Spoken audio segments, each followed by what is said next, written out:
Good evening. Welcome to the Town of Corte Madera Planning Commission for Tuesday, November 13th, 2018. Please join me in the Pledge of Allegiance. I pledge allegiance to the flag of the United States of America and to the republic for which it stands, one nation, under God, indivisible, with liberty and justice for all. Thank you. Adam, would you please see if we're all here? Commissioner Metcalf? Here. Commissioner Bundy? Here. Commissioner Chase? Here. Commissioner Lee? Here. Commissioner Bendel? Here. Thank you. At this point in the meeting, we ask that if you have a public comment for something that's not on tonight's agenda, that you step up to the microphone and you have 3 minutes to say such words. Identify yourself. So if so, please jump up right now. All right, I don't see anybody standing up to make a public comment, so we'll move right into our agenda items. Tonight, for the sake of the applicant, and perhaps I would entertain a change in the agenda order to put the item 139 Corte Madera Town Center, just food for dogs, in front of the 706 Meadow Suite Evergreen Hotel. I would move that. Okay, Second. all right. Is this a voice vote? All in favor? Aye.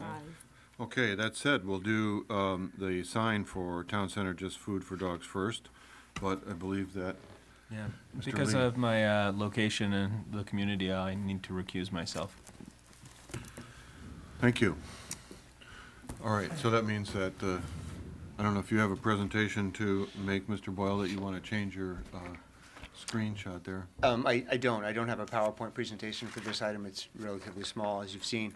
I do want to mention, I probably should have mentioned this earlier, that Monty Stevens, manager of the town center, I believe was planning to attend, and he hasn't arrived yet, so just heads up on that. But the gentleman in charge of the signs is here, representing the application.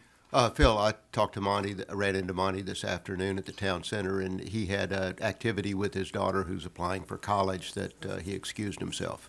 Okay. All right. Priorities, right, Okay. okay.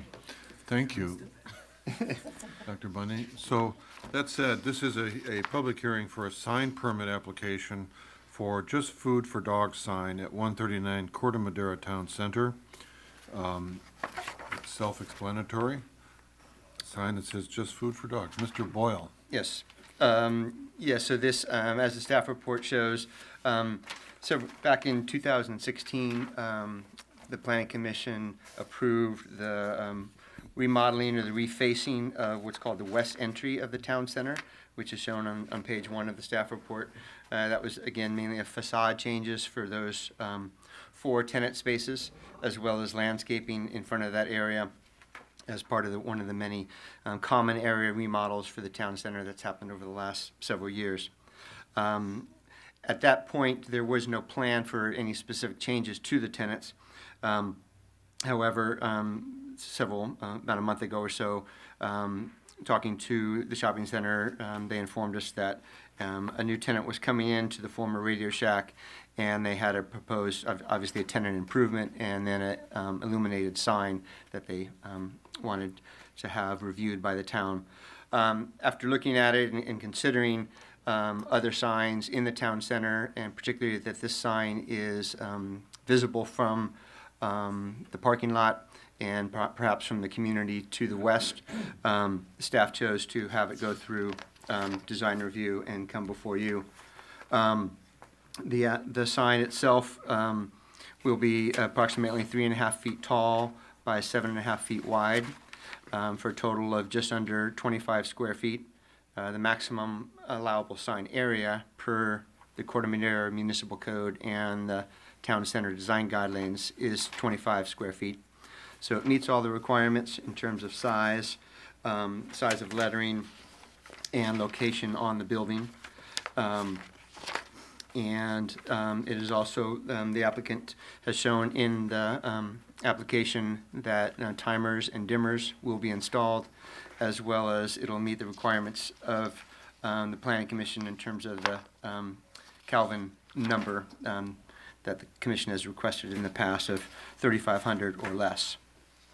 Again, it meets all of the requirements of the municipal code and the design guidelines for the town center, And with that, staff is recommending approval of this application. Thank you. That's pretty simple address of that. Commissioners, do you have any questions for Mr. Boyle? Phyllis, Not at this time. Dr. Bundy, No. and Ms. Bandel. No, I Okay. have questions. We can ask questions of the sign representative who is here, and then we'll take public comment on this. But given that, I would ask that you step up to the microphone and identify yourself. Good evening. My name is Rob. Is that working? I don't know, is it? No. Do you need it? Yes. Okay. I've been told my voice projects. How's that? There we go. Oh, okay. It's hot. Good evening. I'm Rob Jacklin. I work for a company in Sebastopol called Signs of All Kinds, and this is one of our projects. It's, I think, as Mr. Boyle represented, it's fairly straightforward. It consists of the name of the applicant in what we call a reverse pan channel lit with LEDs, and below there's an explanatory that says, it tells what the product is, and that's what we call a push-through sign, which is clear letters that are illuminated within by an LED. And I think you probably have we have paperwork on it, drawings and the like, which I don't know if you've had those or not. We do have the submitted drawings Excuse me. that represent the building and the sections of the design. Fine. So I do have some questions, but I'll start with you, Phyllis, and ask you if you have any questions. Yeah. Actually, I think my first question might be for you, Phil. The other three buildings in that lineup, when we did the four, if I remember correctly, they are not lit. Supercuts, the They are lit. UPS store, I are think they lit up they're at lit. night? I think they are. Yeah. Yeah, At night? Okay. I haven't seen them at night. yeah. Like a halo effect, that's what I recall. I saw them the other night. I didn't take a detailed look, but I think But there it's- definitely is an illumination component to it. But not as bright as this would be. Bright? Or, Well, as, Hard they're to not. say. They're not in tune. I think Yeah. I think they're more of a. They have a back. I don't want it's to. a different type of, I believe so. I believe Yes. so, but I can't. I don't I wonder if I could yeah. add anything to this. Basically, this is about the lowest intensity type of commercial signing you're going to find anywhere, and it's virtually universal among more upscale shopping centers, shall we say. It is what you call a halo lit effect, and so essentially there's a soft light on the side of the building which causes the letters to pop out so they're easy to read, and the component underneath that I mentioned, which is called the push-through, is essentially where the letters are cut by a router out of like an 1.5 inch thick piece of acrylic. Sometimes they're faced with a translucent color. In those cases, I believe they're just sandblasted, and they glow. There's very little light effect, but they're quite readable. Okay. That's it. Okay, thank you. Dr. Bundy, No questions. Ms. Bandel. I have no questions. Okay, just for clarity, since we do see these, but the terminology is relatively the same, but the backlit means that the lighting is thrown at the building, not through pinholes in the That is letters. That is correct. As the top part of the sign is like that, the bottom part of the sign, again, is what we call a push-through, and the letters are illuminated, but they're very, very subdued. Okay. And then it would appear that in the bottom section of that, excuse me while I look at this, says more life, more years, more love. That's the part I was referring Right. to that has the letters Is that. not backlit against the building, it's just forward-facing light. That's an interesting question. I believe there is a backlight component to that as well, but I'm not absolutely certain. I don't have a copy of the drawings. I gave my copies to the planning department. If there is a backlighted component, it would be, oh, thank you very much. There we go. Let's see.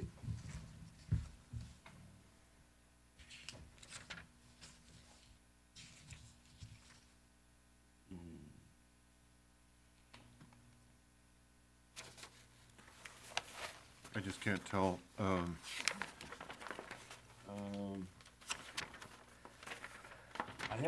I have to conclude from this that the back is closed, and that would be common on a light box of this sort.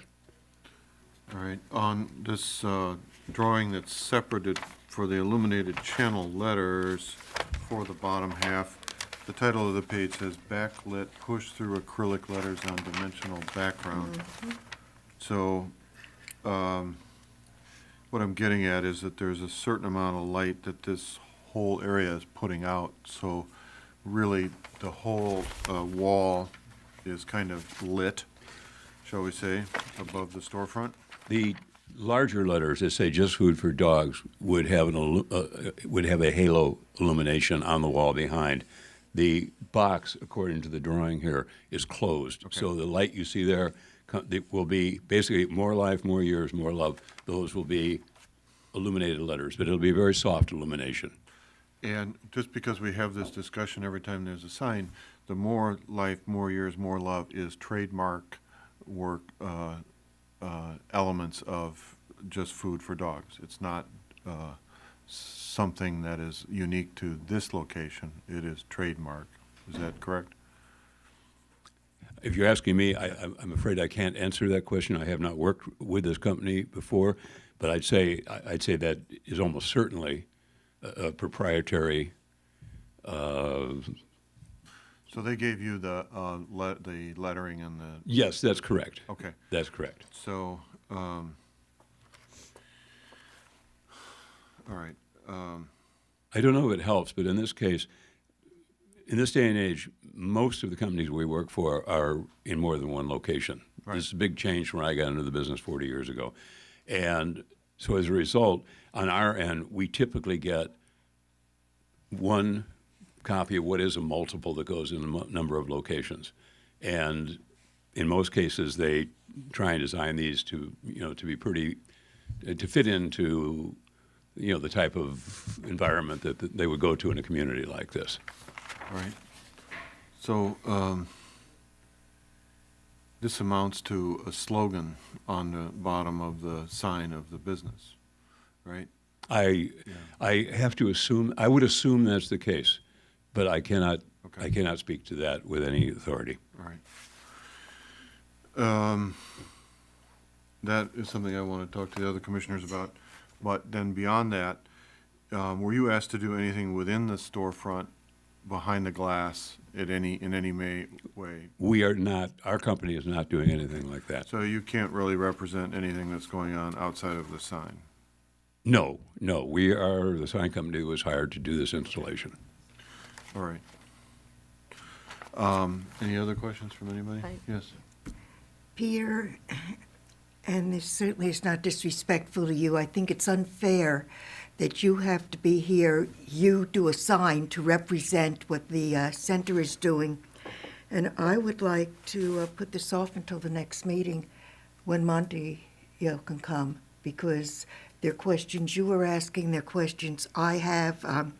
I'm very uncomfortable with that bottom line. I think it is totally unnecessary. And granted, I am prejudiced since I have cats, but that's a different story. No, but seriously, it's supposed to be the name of the company that's in the store. Right. And we're seeing more and more of things encroaching onto that as the signs get changed. And I don't think it's fair for you to have to respond to this.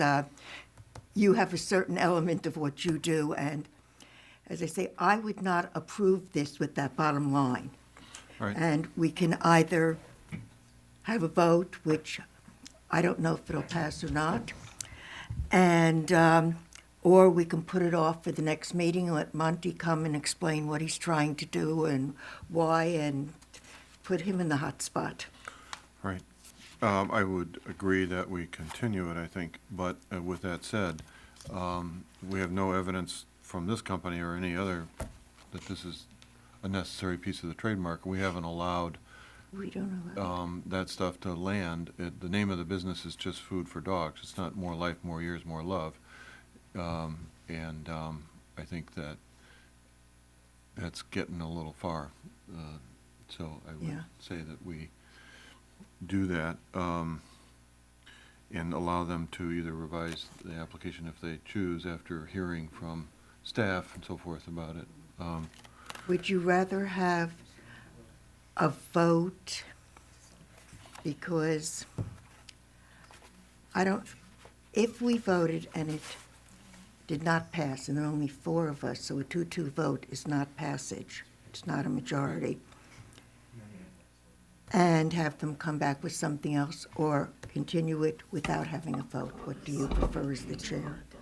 Just, I think just a moment that, that if it were removed from the sign square footage, then they would be allowed to increase the just food for dogs sign to be the 25 square feet, right? But if you look at it in relationship to, I'm trying to find the right, it might be in the front where it shows the other buildings. The other buildings. You know, it looks to me like just food for dogs, the 2 lines, kind of are in line with the other 3 buildings that are within that little area. We've looked at those 4 buildings together before when we redid the facades and everything.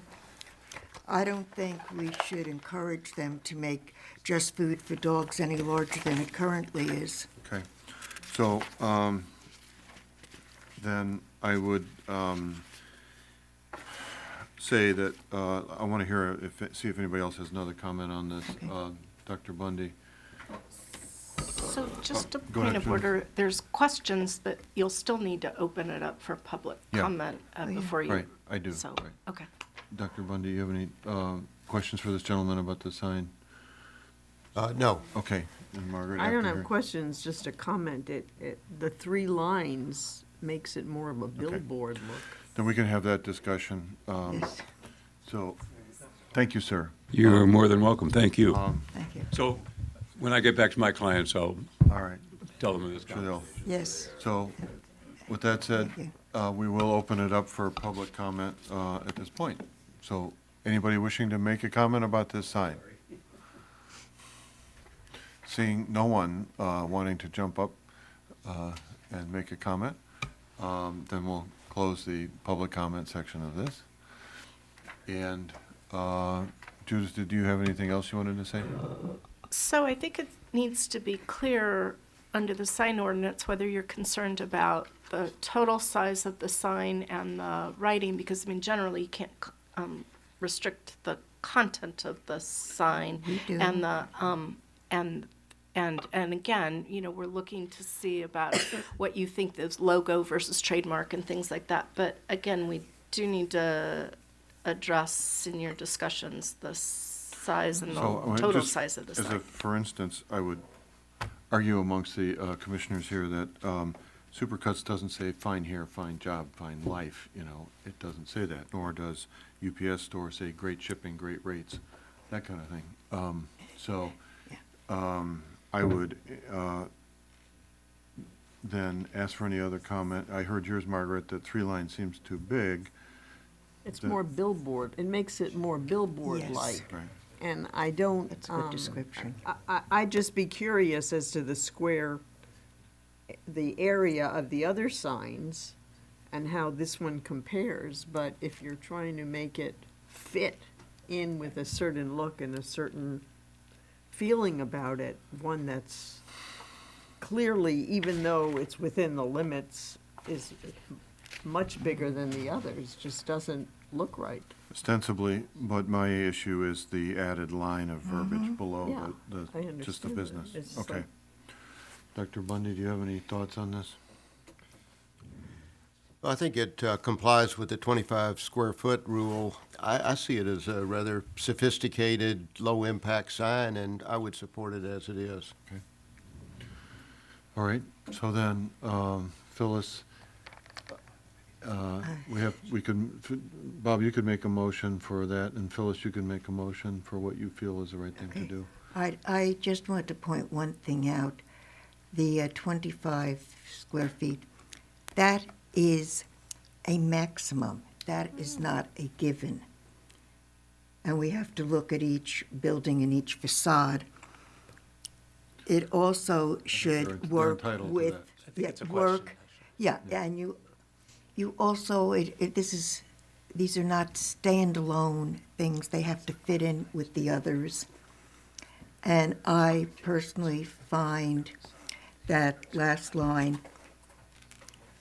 inappropriate as far as the name of the store is what appears for, just go through the whole center.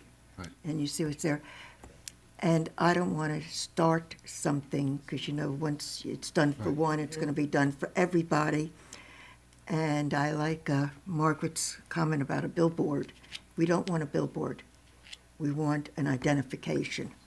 So I cannot support this. If you want me to make a motion, So we could have a motion Do- either to modify the application, deny the application, or continue the application. if you wanted to modify, would you then want a motion that says that it would be done with the top two lines only? Is that what you Right. mean by a modification? Right. I don't know. Bob, you liked it. Do you want to, well, if you make a motion to approve it, I don't think it will be passed. So, I can count. yeah. Yeah, both of you and I both can count. Phil? If I could You're just, nicer than the rest of us. Yes. What can I My- say? just my reviewing of the municipal code and the tenant design guidelines for the town center, they prescribe, or they put regulations on the size of the signs. They put regulations on where the sign can be located in relation to the front door, where it can be located in relation to the roof, or, that type of thing. They also dictate the number of signs. But nowhere in either document that I'm aware of do they talk about the words that can or cannot be placed within a sign.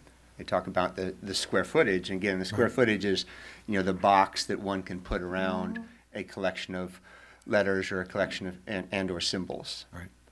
So that's my understanding, and I agree. I can't think of a sign that we've done that had the title of the business and other lettering, but that could exist in Corte Madera, and I'm just not aware of it.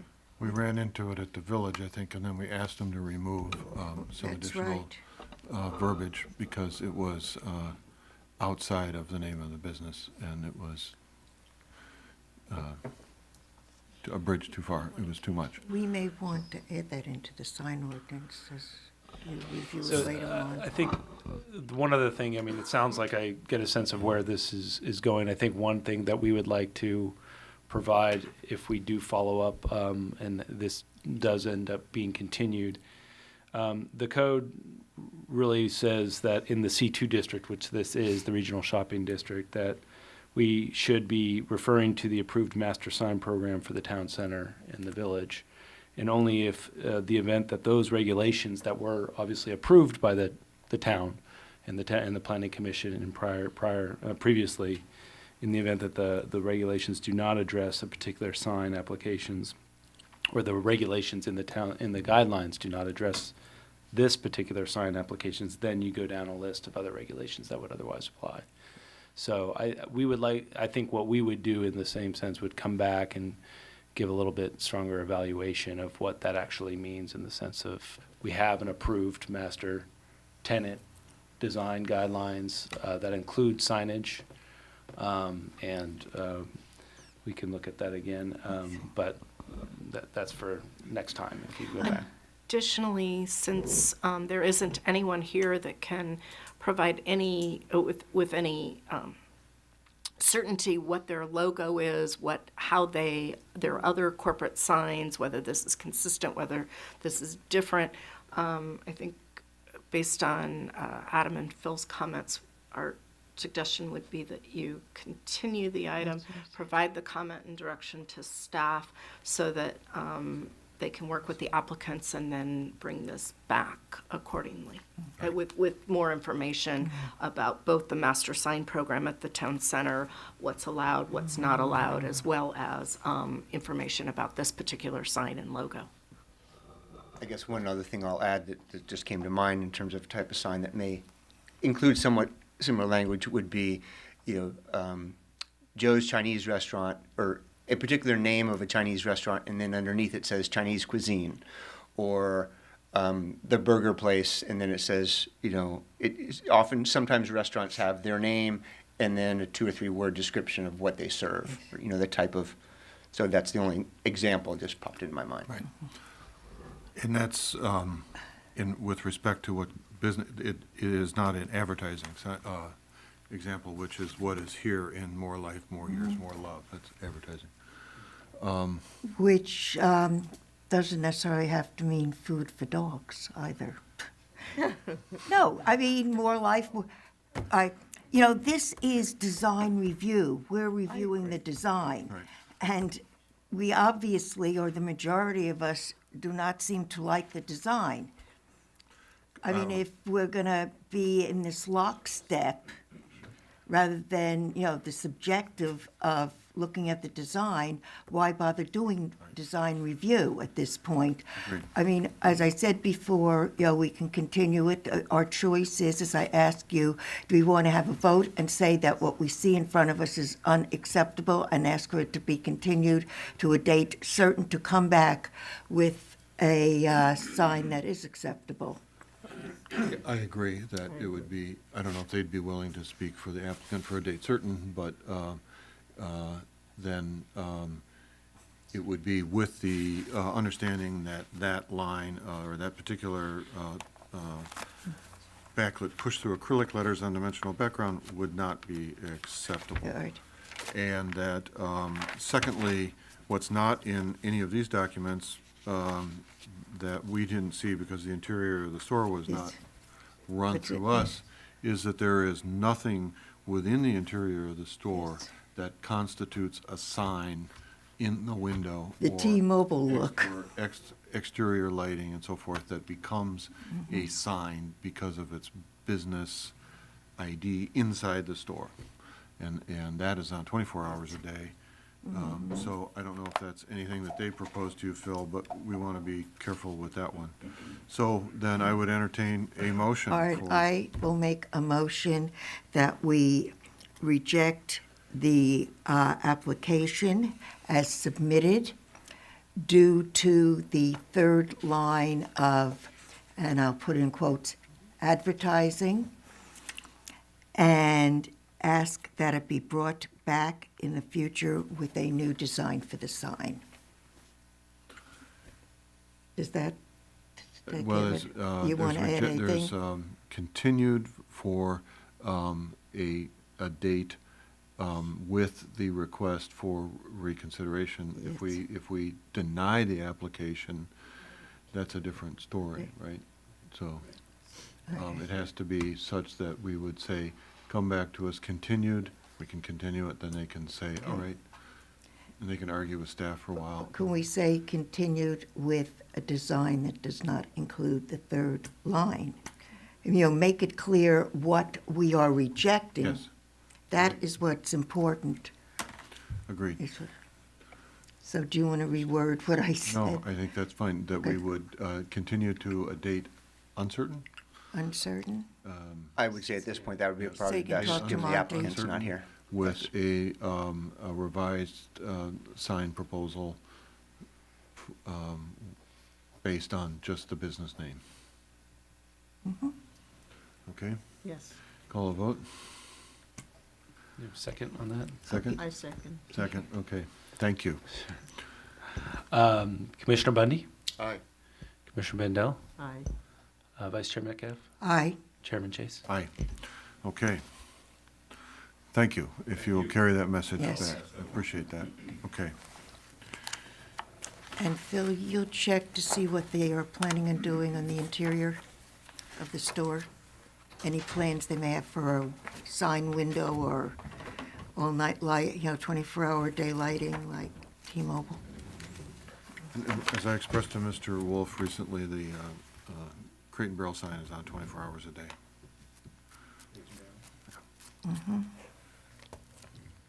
All right, so we have before us item number 4A. This is 706 Meadow Sweet Drive, the Evergreen Motel.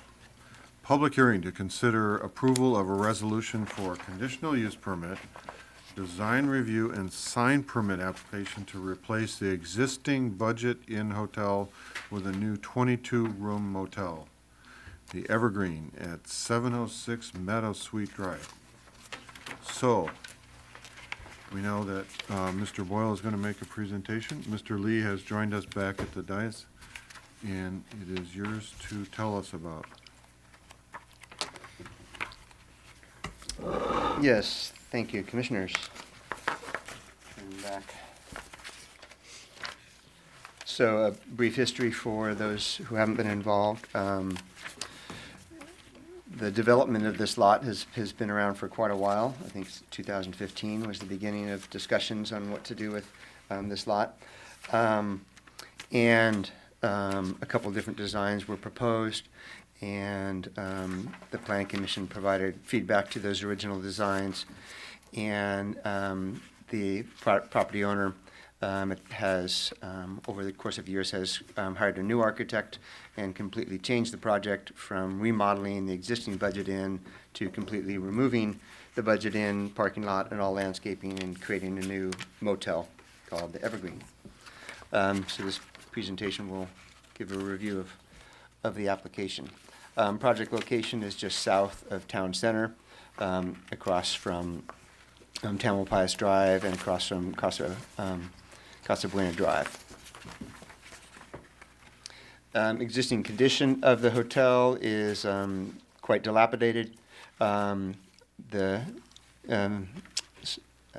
picture to the upper left shows the existing condition on the northern elevation. It still has the same paint colors from the last time it was reviewed in an earlier version.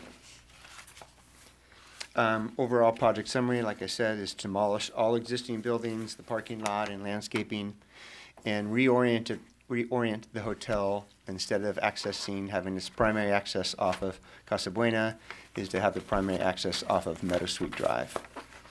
The project meets all of the requirements of the municipal code, including floor area ratio and setbacks. There's a 20-foot front and rear yard setback. There's 0 side yard setbacks. Currently, the existing building does encroach into the front and rear yard setbacks, but again, that building will be removed. Height, the proposed height is approximately 18 feet, and that's at the highest point from roughly the sidewalk at Casa Buena. The allowed height is 35 feet in this particular zoning district. Parking, there's approximately 18 to 21 unstriped parking spaces currently. Once the new project will, of course, have formal, a total of 22 parking spaces, which meets the code, including 1 ADA space and 7 compact spaces. The project is in the FEMA 100-year floodplain. And so to accommodate the requirements, or to meet the requirements of FEMA and the town of Corte Madera, the proposal is to elevate the lot itself by raising the lot to approximately 10 feet in height. And I'll talk a little bit more about that when we look at the site plan. In doing so and creating the buildings, all the units will have a finished floor of 11 feet elevation, which meets the requirements of the Federal Emergency Management Agency. Other features that the project will have will be permeable pavers, solar panels on the roof, a gray water system, and also bioretention in the planters. Just very briefly, the project you saw about a year ago, this is just showing what it was proposed, and of course that project was rejected and then revised. The last time this came before you was a study session in August of this year. There was general positive feedback from the commission and the public that were present. There was some discussion about the design of the landscaping on the east wall, which I'll talk about. There was some expression of concern about planting and management of the redwood trees along Casa Buena. The landscape architectural team is here, and they'll certainly can talk in more detail about landscaping if you have questions about that. Also, the project architect at that meeting answered questions related to the roof design and the solar panels, the gray water system, and also the proposed permeable pavers. Since I mentioned the architect, unfortunately, the architect was not able to make it this evening. He is just let us know that this afternoon. So again, the landscape team is here, but the architect of record, unfortunately, is not. This is an overall site plan of the project with Meadow Suite on your left and Casa Buena on the right. Again, the whole change in the orientation of the hotel. I'll just quickly go back to hard to see up above, but again, the up above shows the main orientation to the right and how to get into the site. So now you'll be getting into the site from Meadow Suite, which is on the left. Basically a large L-shaped building, single story. And then the manager's unit and office there in the upper left. Thank you. There was some talk about the setbacks and the story poles, and a little bit difficult to see out there. I think a lot of people expressed they seemed very close. This is, again, a very rough image of what I did to get a sense of where things are. The property line on this particular project is a little bit different than a lot of them. The property line is in the gutter or the curb of Casa Buena. And so roughly according to the plans and what they will need to build, eventually is the edge of the eave will be approximately 20 feet. Actually, I may have that. I think I erred on that. The edge of the wall is, so from the red line to the purple line is 20 feet, and then the eave itself hangs out 4 feet. So I wanted to just wanted to clarify. I apologize, I did that graphic incorrect. But basically, red to purple is 20 feet. Purple to green is correct, is 4 feet. And so there's two meshes that you have up there. One is the end of the eave, closest to the street, and the other one is the edge of the wall. Any questions on that? I apologize for my incorrect labeling. Commissioners? No. Okay, Dr. Bundy, I think went out and measured, I went out and measured it, taped it off, and could see that the second streamer is at about 20 feet from the curb, approximately. Mm-hmm. And just FYI, then, in this photo, then, the purple line representing the building and the height there, so the first floor level is up about 5.5 feet. It's about the top of the limousine there, probably, is where the first floor level is, somewhere in there. That's entered from Meadow Suite, not Casa Buena, but the wall is that, and it's going to bank up, and in that space, then you would explain how the landscaping goes in there. Right. Yeah, okay. And the sections, the building sections on sheet A32 show that that height that Commissioner Chase is referring to, and yes, you're correct. It's 5 feet, basically from sidewalk to ground floor of the units closest to Casa Buena. So moving on, just an overall, again, the site plan showing the various units, and the manager's unit and the office on the upper left. Landscaping plan, there was quite a discussion of landscaping, and that is shown here in terms of the trees screening the building from Casa Buena, other large trees along Meadow Suite. The large eucalyptus will be removed as proposed in this project and replaced by the various species that are shown in this landscape plan. Overall, site illustration, just showing it from up above, so showing the solar panels and the slanted roofs. These are just various illustrations of the different elevations up above, the one to the north, so which is facing the town center, to the south, facing Meadow Suite and the apartments across the way, and then to the west, facing the business there, and then The east elevation was a comment that I mentioned before, and the commission mentioned wanting that originally at the study session, it was just a blank wall. Commission expressed some desire for that to be softened or landscaped. Yeah. And so the application has included vines growing along that wall. And again, the landscape team could probably give more details. More visual simulations out at the site as it stands today, both from both Casa Buena and from Meadow Suite. It does include a sign application. We thought it would just be best to incorporate that now. The two signs, one is proposed on the west elevation, which will be seen from Casa Buena and maybe from Tamalpais as well, as one is traveling east towards the freeway. You'd see that a sign there on the upper left. And bottom right, the south elevation would be facing Meadow Suite at a small wall that's above an that's adjacent to an outdoor terrace next to the office. Each of these signs will be approximately 20 square feet in size, 10 by 2, which meets the municipal code. Each sign is laser cut Corten steel and backlit with LED lighting. And again, like all signs, it will require dimmers and timers and meet the Kelvin requirements. And with that, staff is able to make all of the required findings for both the conditional use permit, which is required for a hotel, the design review for the new building, as well as the sign application for the two new signs. And like I said, and that concludes my report. I have the findings here if you want to go through any particular findings, either the conditional use permit, design review, or signs. And I'm open to any questions that you may have.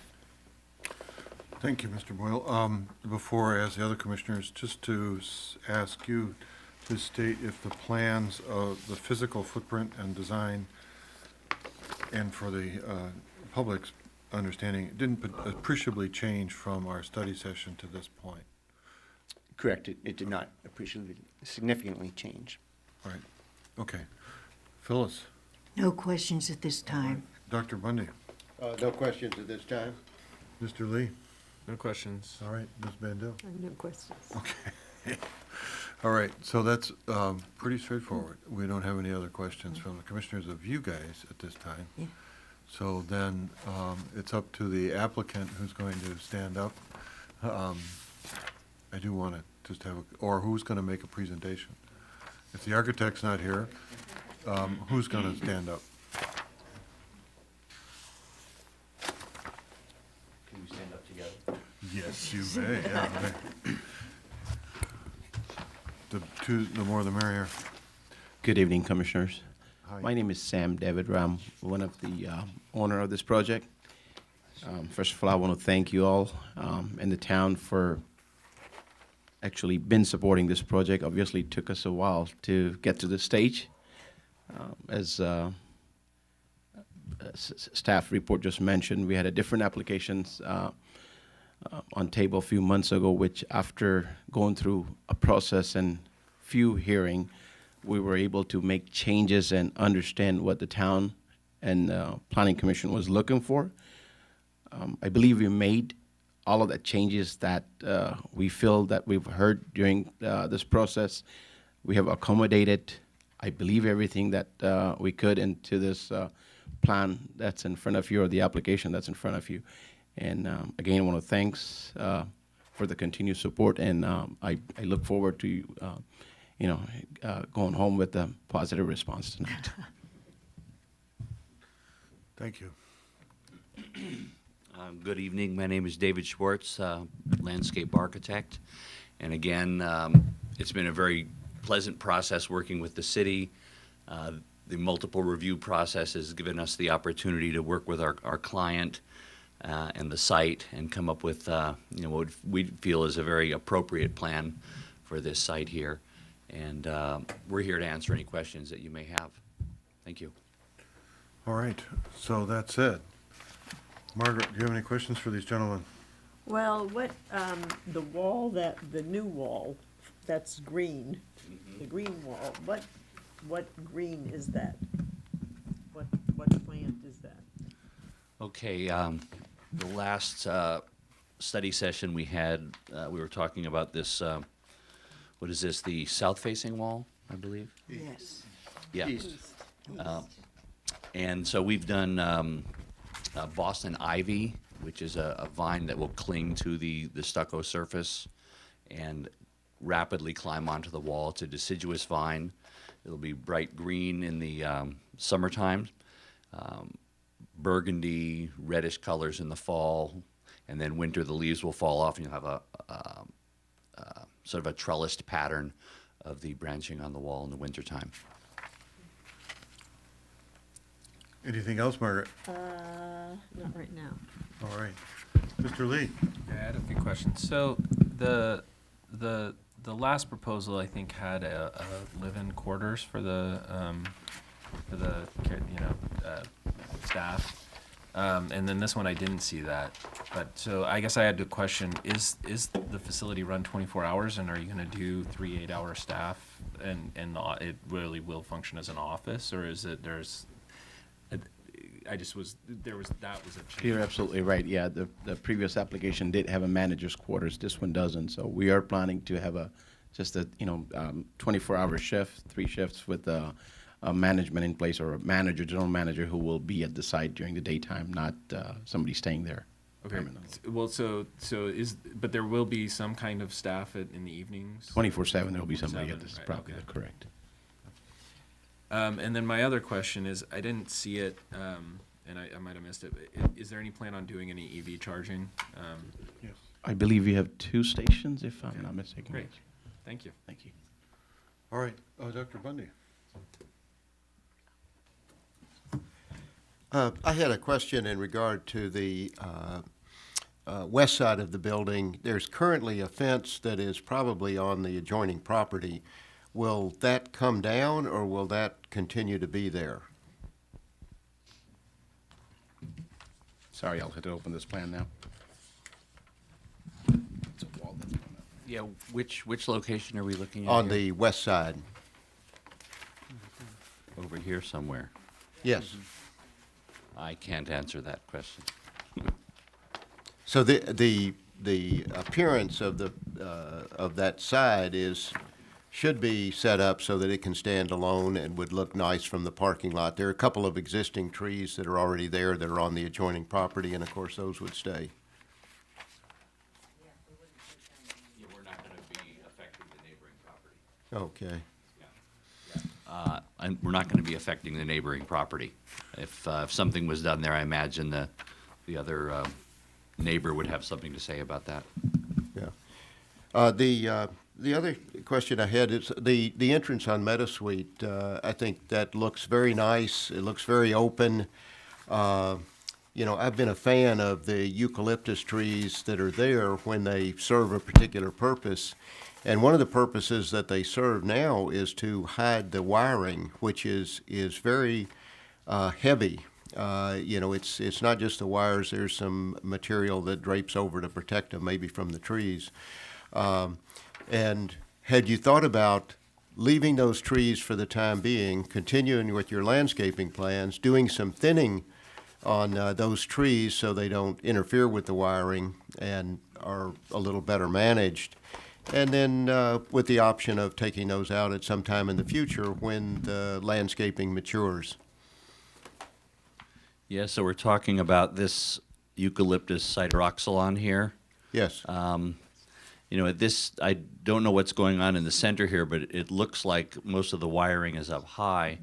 But relative to the horticulture and the plant health, planting anything new next to a very aggressive root system that a eucalyptus tree has, you would stunt the growth of the new plantings there.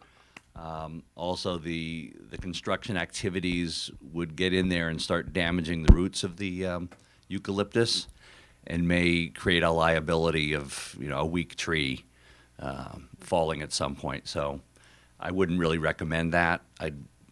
clear out, grub the roots, create root barriers around the new larger trees, the redwoods, and live with some new trees and grow them and prune them and make them, part of the new design.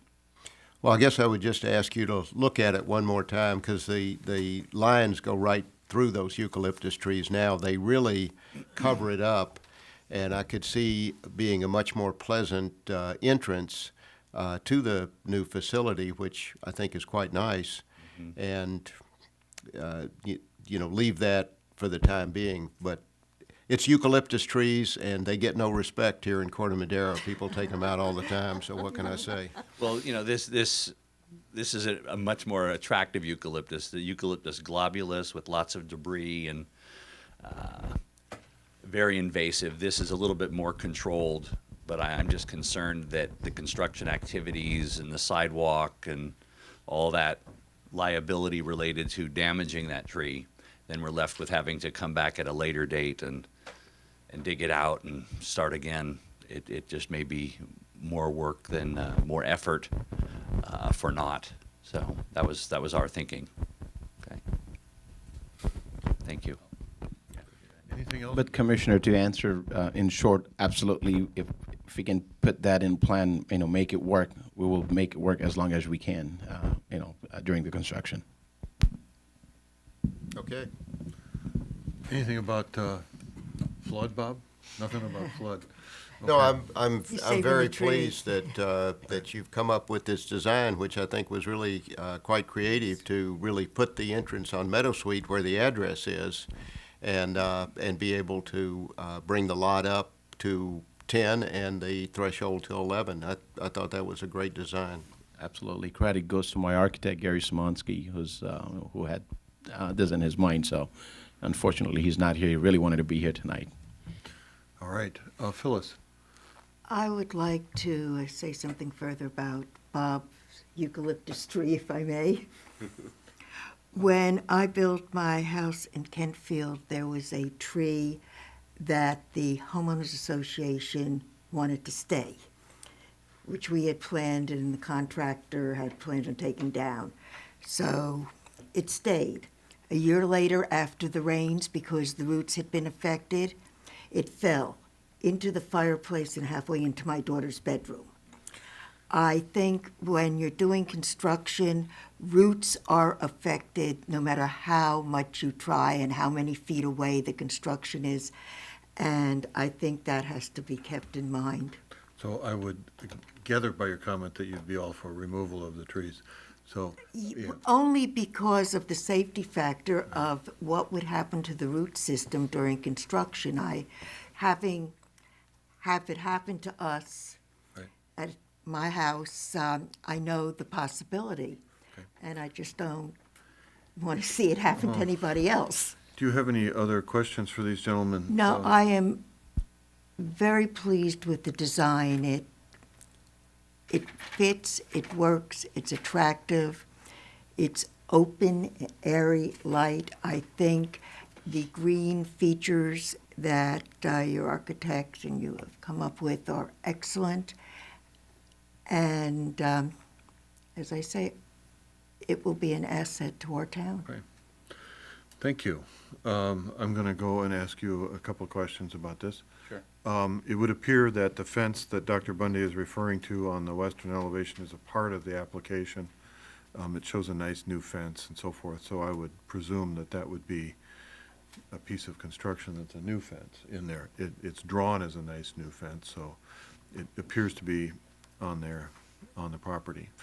So it's within the bounds of the property Yes, line, so I would assume it's going to be there as a part of your construction. You've got on the planting schedule, different size redwoods, 24 and 36, or 15-gallon 24 and 36.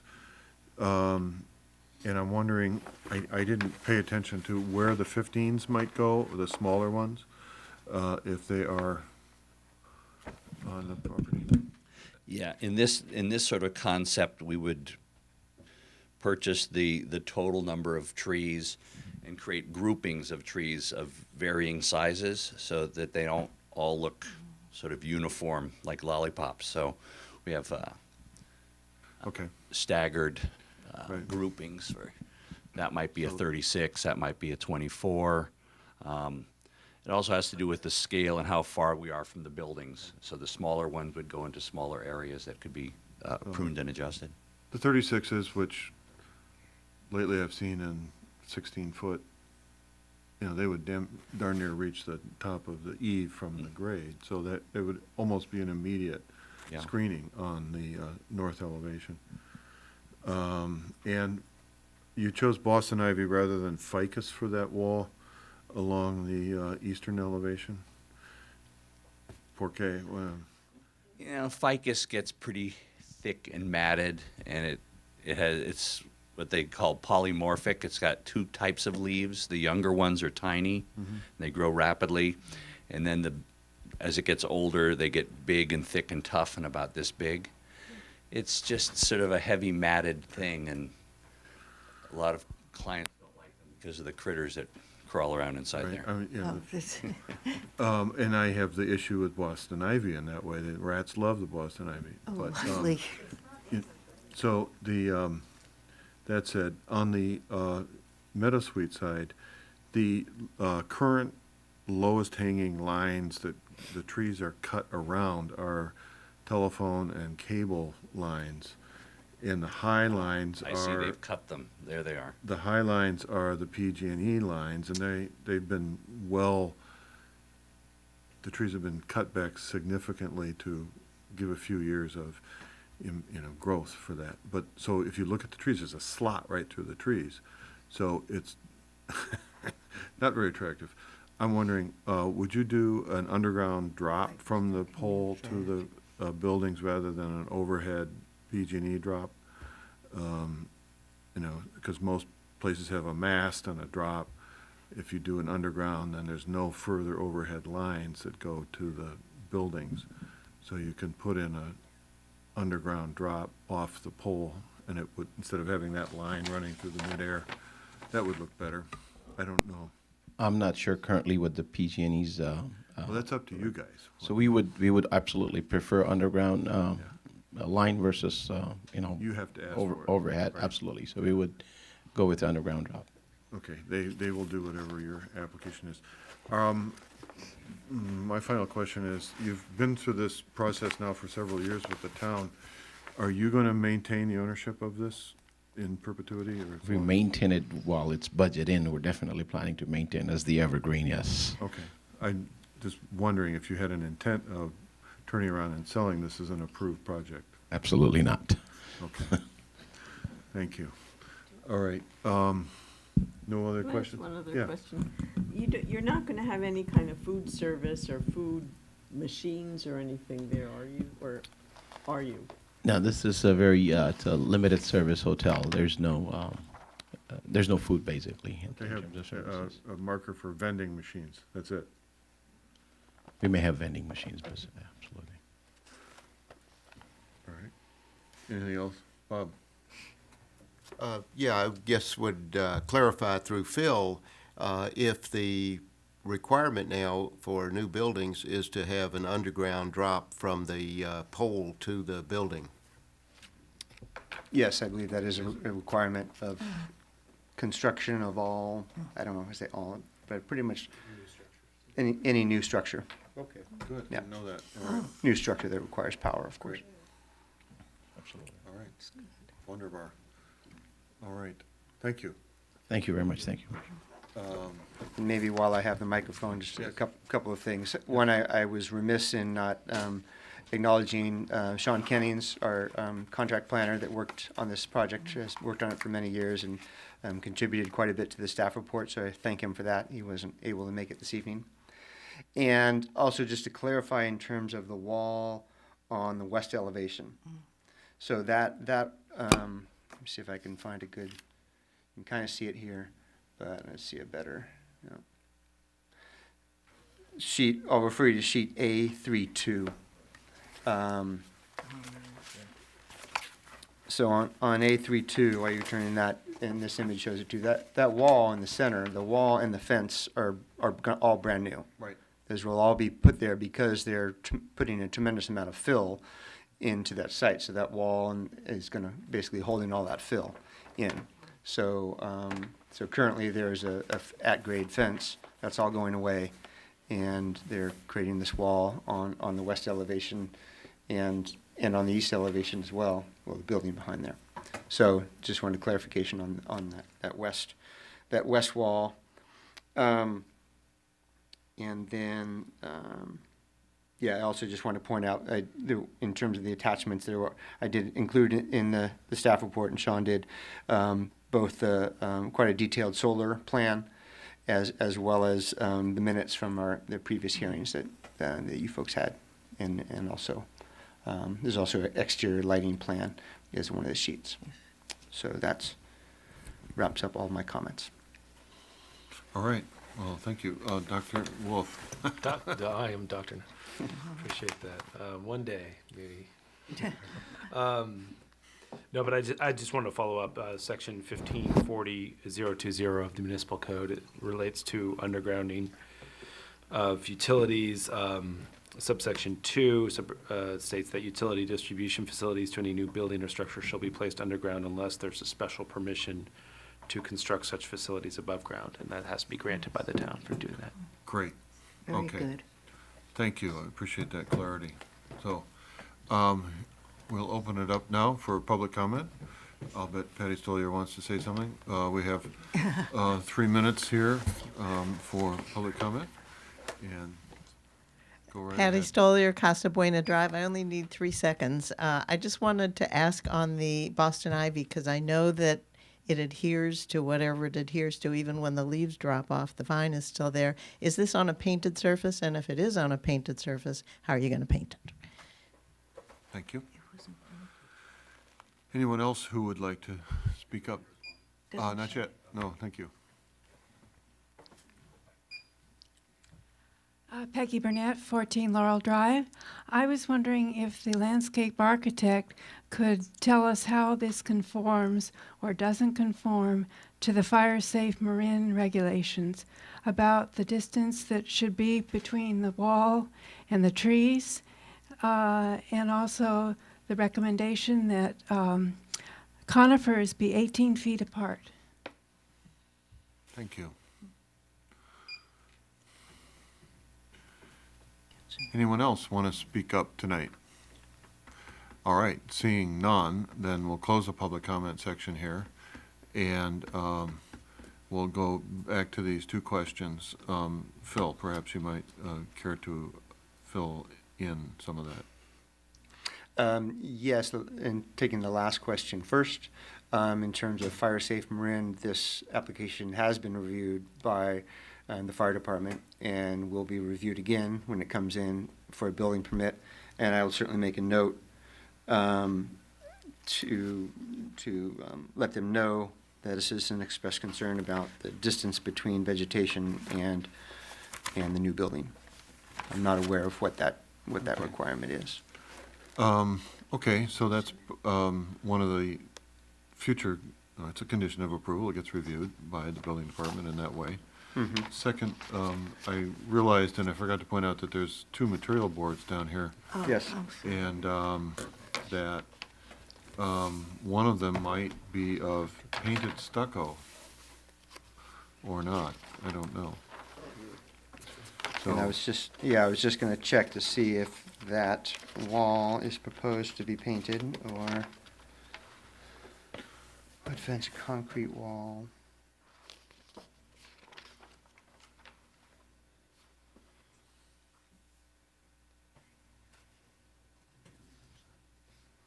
So 13, yeah, I think it's the same.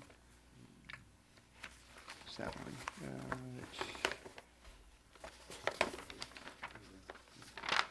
Why don't we just ask the landscape It's architect? the west wall, partial west. Yeah, this one's, that's the east wall.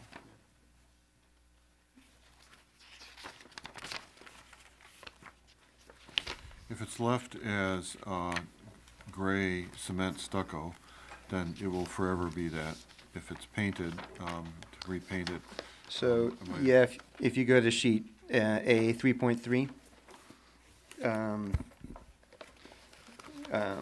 Image 11 shows partial east elevation. And so the top part of that wall is number 4, which is cement plaster with acrylic finish coat, heavy sand texture, and integral color, number 4. So it looks like Integral there's color. kind of two, Got yeah. it. So that's what it is, Yeah. integral color, it's not painted. All right, There's kind of two sections of the wall, and then the lower section is board-formed concrete face, natural finish. okay. So neither part of the wall is painted. Good question. That answers those questions. Okay, so we're clear on that. All right, let's bring it back up here for discussion. Margaret, any commentary regarding the application? We have to make these findings regarding the conditional use permit and the design review and the sign. So if you have any issues with that, please speak up, but I think it's somewhat of a straightforward application. If you see anything about the design review that you want to point out, or the conditional use permit, please speak up. I don't. I think it's an immense improvement over what's there, and I think a lot of thought has gone on. And I think it's gonna be a real asset to the area.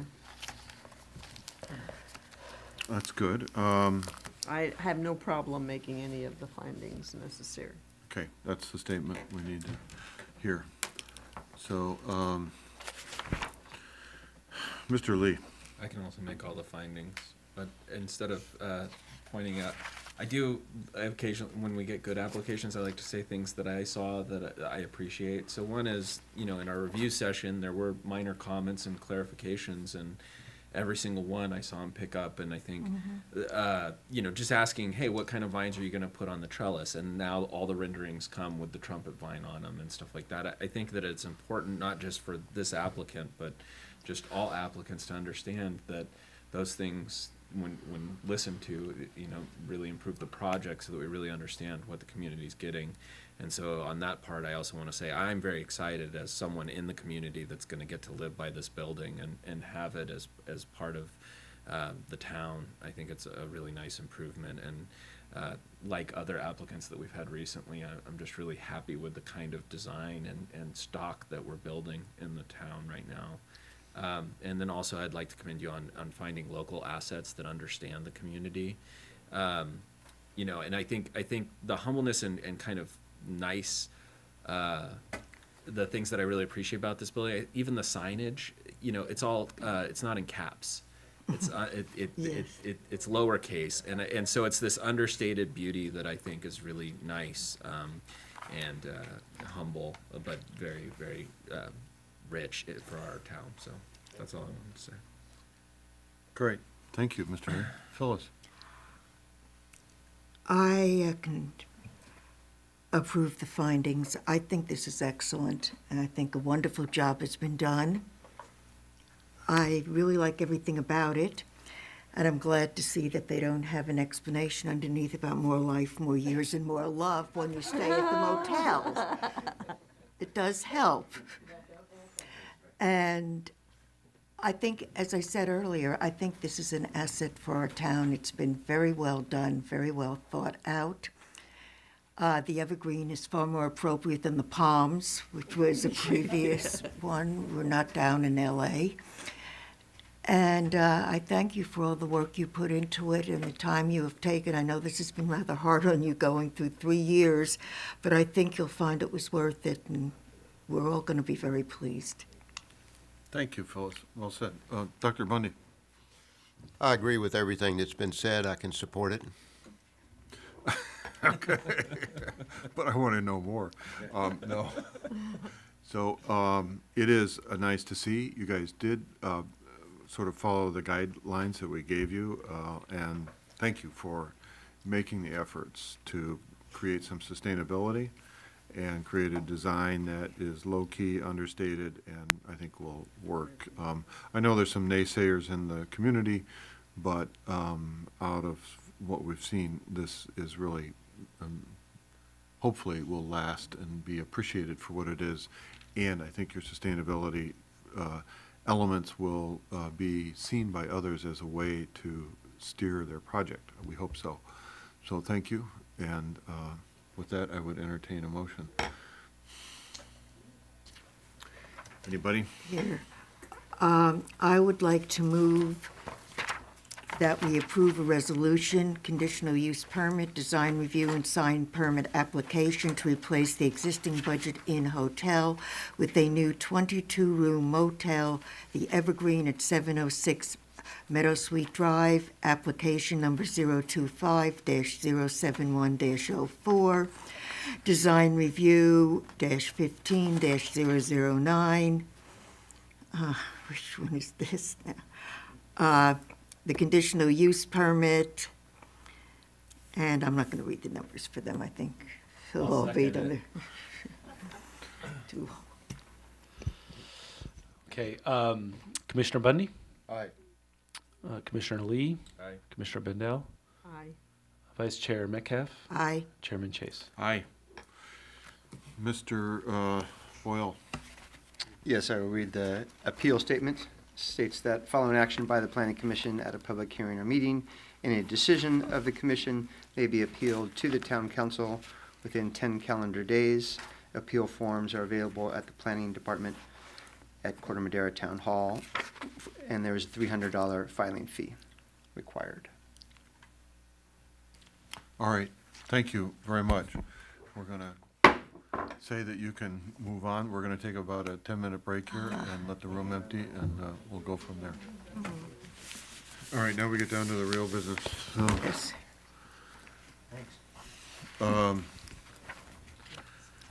food for dogs. Okay, never mind. Item 6A. I was going to say food for thought. Continued review and discussion of possible amendments to the zoning ordinance to allow for increased floor area for hotels in certain zoning districts. So this is something that we've discussed before, but I'll leave it to staff to re-up us all and the public on this. Thank you, Chairman Chase. This is a continuance of a discussion that we previously had on July 24th, 2018, where we discussed possible amendments to the zoning ordinance based on information and feedback and comments staff received from the town council back in February of this year that would allow for increased FAR for hotels, provided that applications that were requesting such additional FAR met certain higher standards for hotel development. When we talked about this in July, we talked about what those higher standards should be in general, and staff developed an ordinance based on certain findings that would need to be made. I think there was general agreement that those were the sort of categories, at least, of standards that, and higher standards that we should be focused on in trying to obtain for these such projects.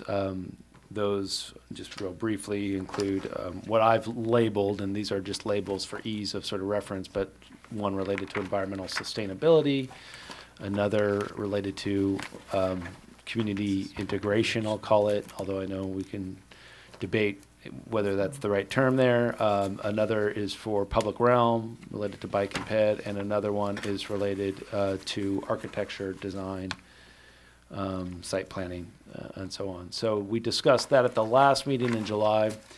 Another thing we discussed, and I think there was general consensus around, was the maximum amount of FAR that potentially could be granted to a hotel seeking additional FAR, which was 0.65 at the last time we talked, and I'll mention there's been a very slight change to that in this staff report, up to 0.7, but doesn't necessarily, it could remain at 0.65, right around there. I think is more important at this time to talk about. And then The other thing, we had some discussions at that time and took back what I took back from those discussions were, well, not, the entire commission wasn't totally aligned in this, but I think there was some strong feedback regarding trying to turn some of the findings and some of the things that were more subjective in nature and turning them into either conditions, either requirements for projects or hotel projects that sought additional FAR, and further trying to come up with some more reasonable or quantitative ways and more standardized ways, systematic ways of assigning additional floor area for each of these categories of findings, if possible.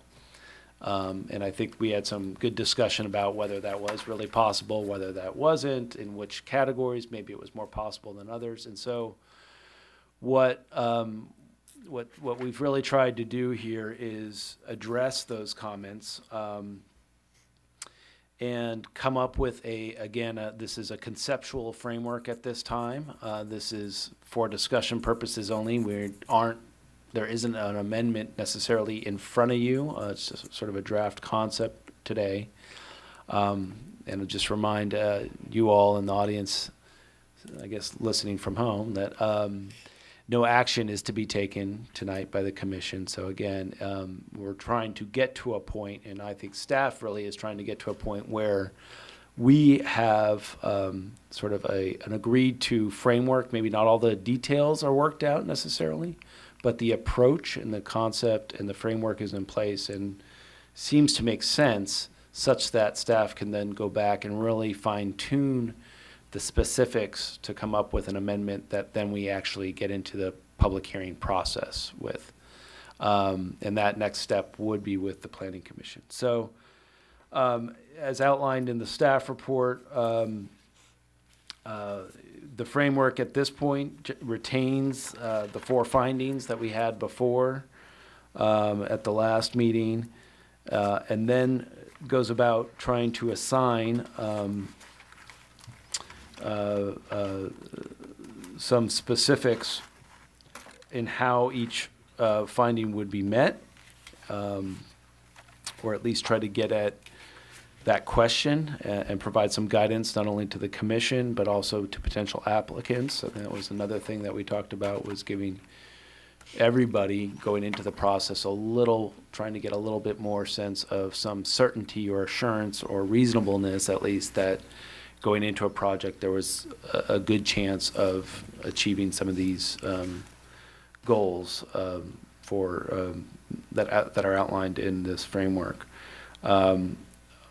Maybe I'll back up a step in some of the, so I'll start with the conditions that we made requirements for switching the finding related to flood elevation, turn that into a condition. So that's just going to be a straight requirement that hotels that are in the flood zone, such as the one we just reviewed this evening, would be required to meet the residential standards for elevation, which would be meaning for the town of Corte Madera and FEMA, which mean that they would have to be elevated to 11.0 BFE at this time. It may go up in the future, but that's what it is today.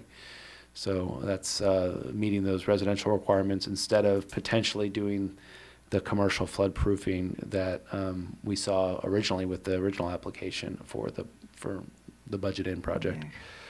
So that would not be allowed. And then furthermore, we kept this requirement of those sites that are not currently in the floodplain or in the flood hazard area but may be in the future as a result of sea level rise, would also then have to meet currently today some standards for commercial floodproofing. We also put in requirements for process that was not included in the last framework. So process meaning that there would now be a requirement if you are going to seek additional FAR under this bonus structure that you would have to, 1, have a community meeting And two, secondly, and that would be done prior to coming to the Planning Commission for a preliminary review in which you discuss the application and what is sought, the potential bonus that is being sought for. So those were added conditions. So those would just be, don't even come in the door unless you're doing these things. And then getting into the findings, and I have most of this is for reference, but I did, these were the conditions. I should mention, all right, so we also included and added a 1 acre site minimum size. I still, in looking at this again, I still feel that for two reasons. One, a lot of the things that we are asking an applicant to do in order to achieve additional floor area for a hotel requires more site area in which to do that, such as providing for some dedicated space to the community, whether that's in the form of a external sort of site amenity or an internal space that may not generate any revenue for an applicant. And two, I think I think there's another number of other things that some of the other findings get to, whether it's some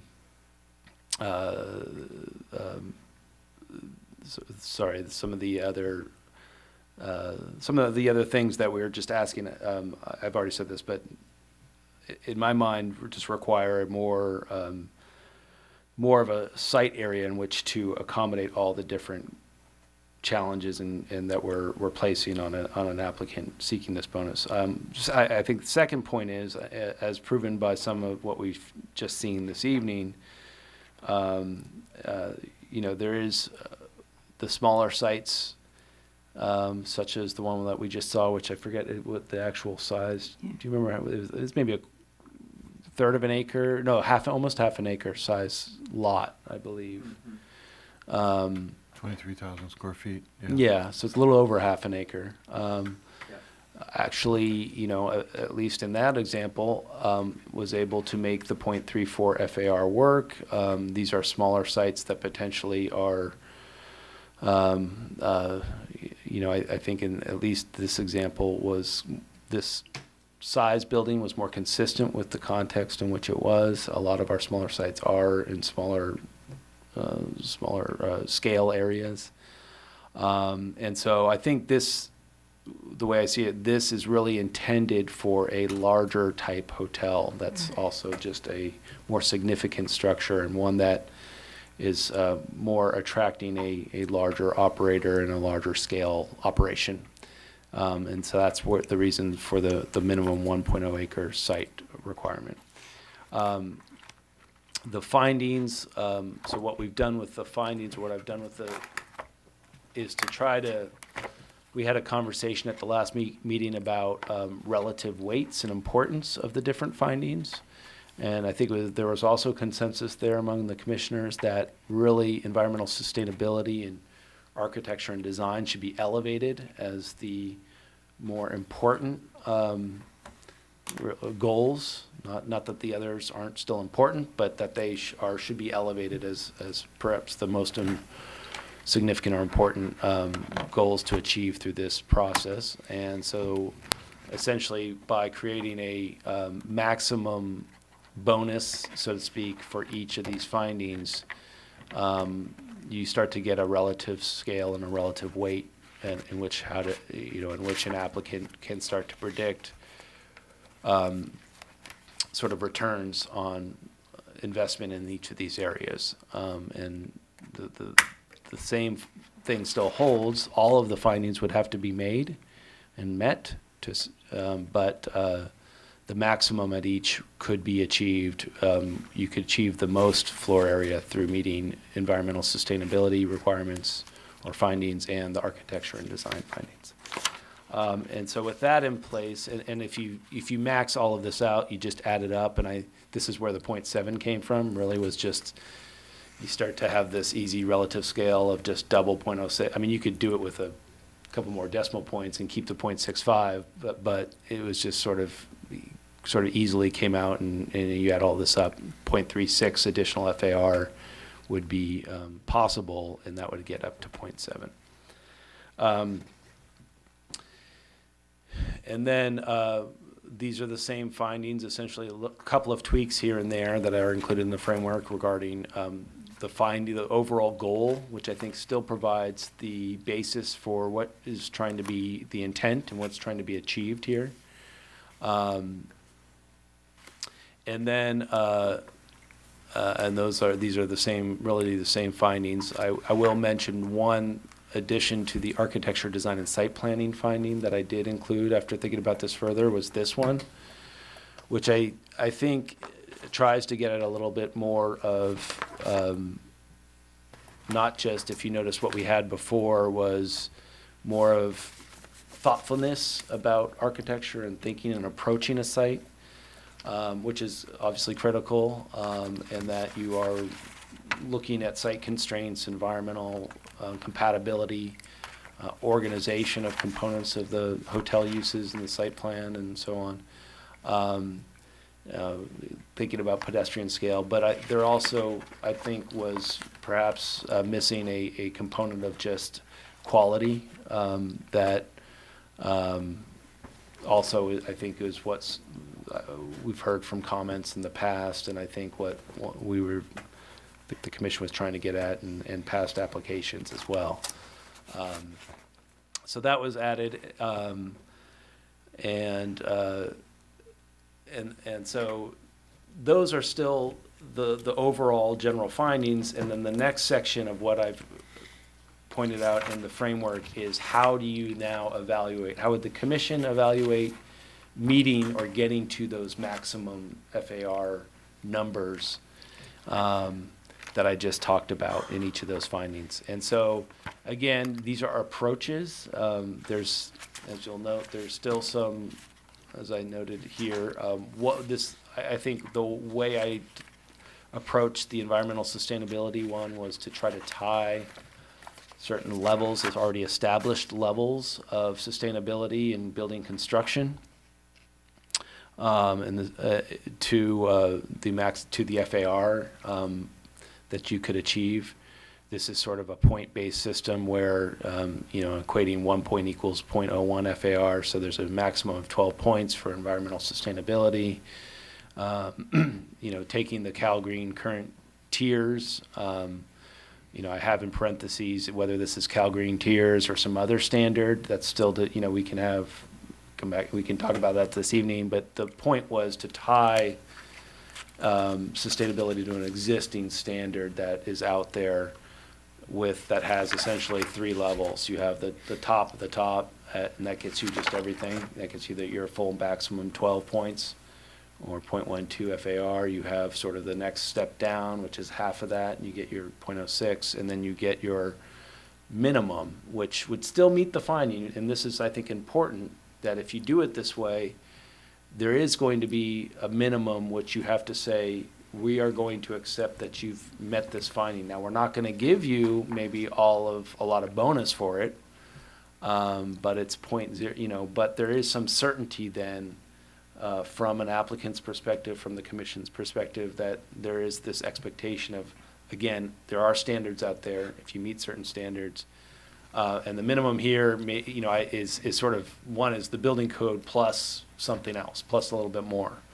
And we can discuss exactly, should it be more than, the 3 elective measures, and maybe it's 5 elective measures, maybe we get into fine grained and specify specifically it's one additional thing on each sort of, one related to energy, one related to waste, one related to something else. So there's ways to do it, but I think it is important that there is a minimum standard that we are going to accept, that says to everybody, we're going to meet that, you're going to be able to meet that finding. Now, again, it's only giving you 0.02 FAR if you do that. And then there was this other option down in the 4th line there that just talks about maybe there's other things that are consistent with our climate action plan and our general plan that aren't in any of these actual standards, that just we can say, yeah, it's consistent, you're doing these other things that, like a bike share program, and that's we can give you a little bit extra for those things as well, as long as you've already met one of the other minimums. Public realm, there are 6 maximum points. Broken those out into half would be for doing things in the pedestrian side, and half would be on the bicycle side. We could talk about whether that you think that makes sense or not, but what I've done in a lot of these other ones, they're not like the environmental sustainability finding. These are the examples given under pedestrian, and the examples given under bicycle in there are more or less examples to provide guidance. And so it's sort of like it may include but not be limited to these things. But I think we can create a more significant list perhaps that includes a more variety of things that we would hope to see, and sort of, but they're not specified or specific in terms of, you're getting a 3-point max for each one of those. It's very hard, in my view, to actually specify, say, that if you do, for example, a 300-foot linear foot enhancement of a sidewalk, that's going to give you 0.03, FAR, or 3 points for FAR. By all means, if I'm happy to take questions as we go through this, or I'm almost, when I finish it up, I'm just about done. The more extensive one of those lists that I've done along like public realm is just on the community integration, where there's sort of a menu of options that could be chosen from an applicant. And again, it's a max. It's not you shall get 3. It's a max. So if it's a public park or plaza, but it's a tiny little thing, it's like a bench and a tree, and that's it, and there's no real way to get to it, there's nothing that says the commission would have to accept that for 3 points. It would be still at the discretion, but at least there's some guidance about what to go for and how much you could reasonably achieve if done well. And so there's no, I know what it takes, especially on that one, a public park or a plaza, what it takes to actually make that a standard. And it's voluminous in terms of what you would actually have to write and make sort of a standard public plaza that you think is going to be good and give you a set amount of bonus. And I don't think that's really worth it here. I think there should be some discretion, and this is more meant to be a menu of options and of how you might be able to get to 6. I did include, there was a comment, I believe Commissioner Chase was asked at the last meeting about workforce housing, and so that becomes an option for something like this. Actually, no, and Commissioner Bundy raised it on, I think, 111 Lucky, that when we did that study session as well, which I think is a good option to have in there as a bonus, way to achieve a bonus. And that's and then design and site planning, again, is left really at the discretion of the commission. I think you go back to the findings that we had around what is actually intended to be achieved through those architecture, design, and site planning finding. And that provides the sort of the guidance and the structure but at the end of the day, I think it's very, I think we just talked about this at the last one, still very difficult to start to get into other things, but happy to have ideas and discussion on it. I will say, again, so the goal here is really, I know there's a lot of details here. We're sort of, and you could put more detail in here, but I wanted to give the commission enough that they sort of understand, you sort of understand how this works and the mechanics of it. And sort of get to a point where it looks like an approach that we think could work. And then if we can get there, we can come back and put this into a real, maybe do a little bit more research on the specifics of some of these things, but come back with a real ordinance amendment that could be sort of picked apart and wordsmithed, or we have another session where perhaps I would like to get to a point where we are talking about an ordinance amendment. So I'm really more or less looking for the approach and any other comments that you actually have on this stuff. But I think most importantly is this approach, does this seem to work based on the comments we have? And the way that things are weighted, and the way that it's trying to provide as definition. Can we provide more definition somewhere? Should we, dig deeper on certain things? But that's the number one goal. And then secondly, if you think that's good, then yeah, let's get into some of these specifics. But I do think we need to try to focus this and get this to a point where staff feels like we can go and bring something back to you for more formal recommendations to the town council, which is ultimately the goal that we want to have. So with that, I'm open. We're still at the point of open to anything, and I hope I've tried to incorporate your comments and suggestions from the last meeting, and happy to look forward to hearing your comments on this. Thank you, Adam. I think that this is well developed. I think that it's a bit like putting your arms around nothing at the beginning and creating something out of nothing that we can all put our arms around and respond to. So as each of you respond to Adam's request, on the bottom of page 2, he says here, staff is particularly interested in hearing whether the framework proposed provides the commission and potential applicants, blah, blah, blah. So he's asking for us to affirm the direction he's going in. And I think we got here by giving him direction. So hopefully we're not too far off the base, right? Or he's not too far off of where we started with this. And then I think he's given us enough direction to actually look into each one of these categories up here and provide further feedback. So I would say let's break it down into the right direction, wrong direction, or other directions that you would like to see it go in. And then we can delve into more specifics a little bit with some of this. And we have 45 minutes to do it. So before we have to decide whether we're going to go to 10. So with that said, Ms. Bandel, I'm going to start with you and ask you, is this in the right direction that you'd like to see this or not at all?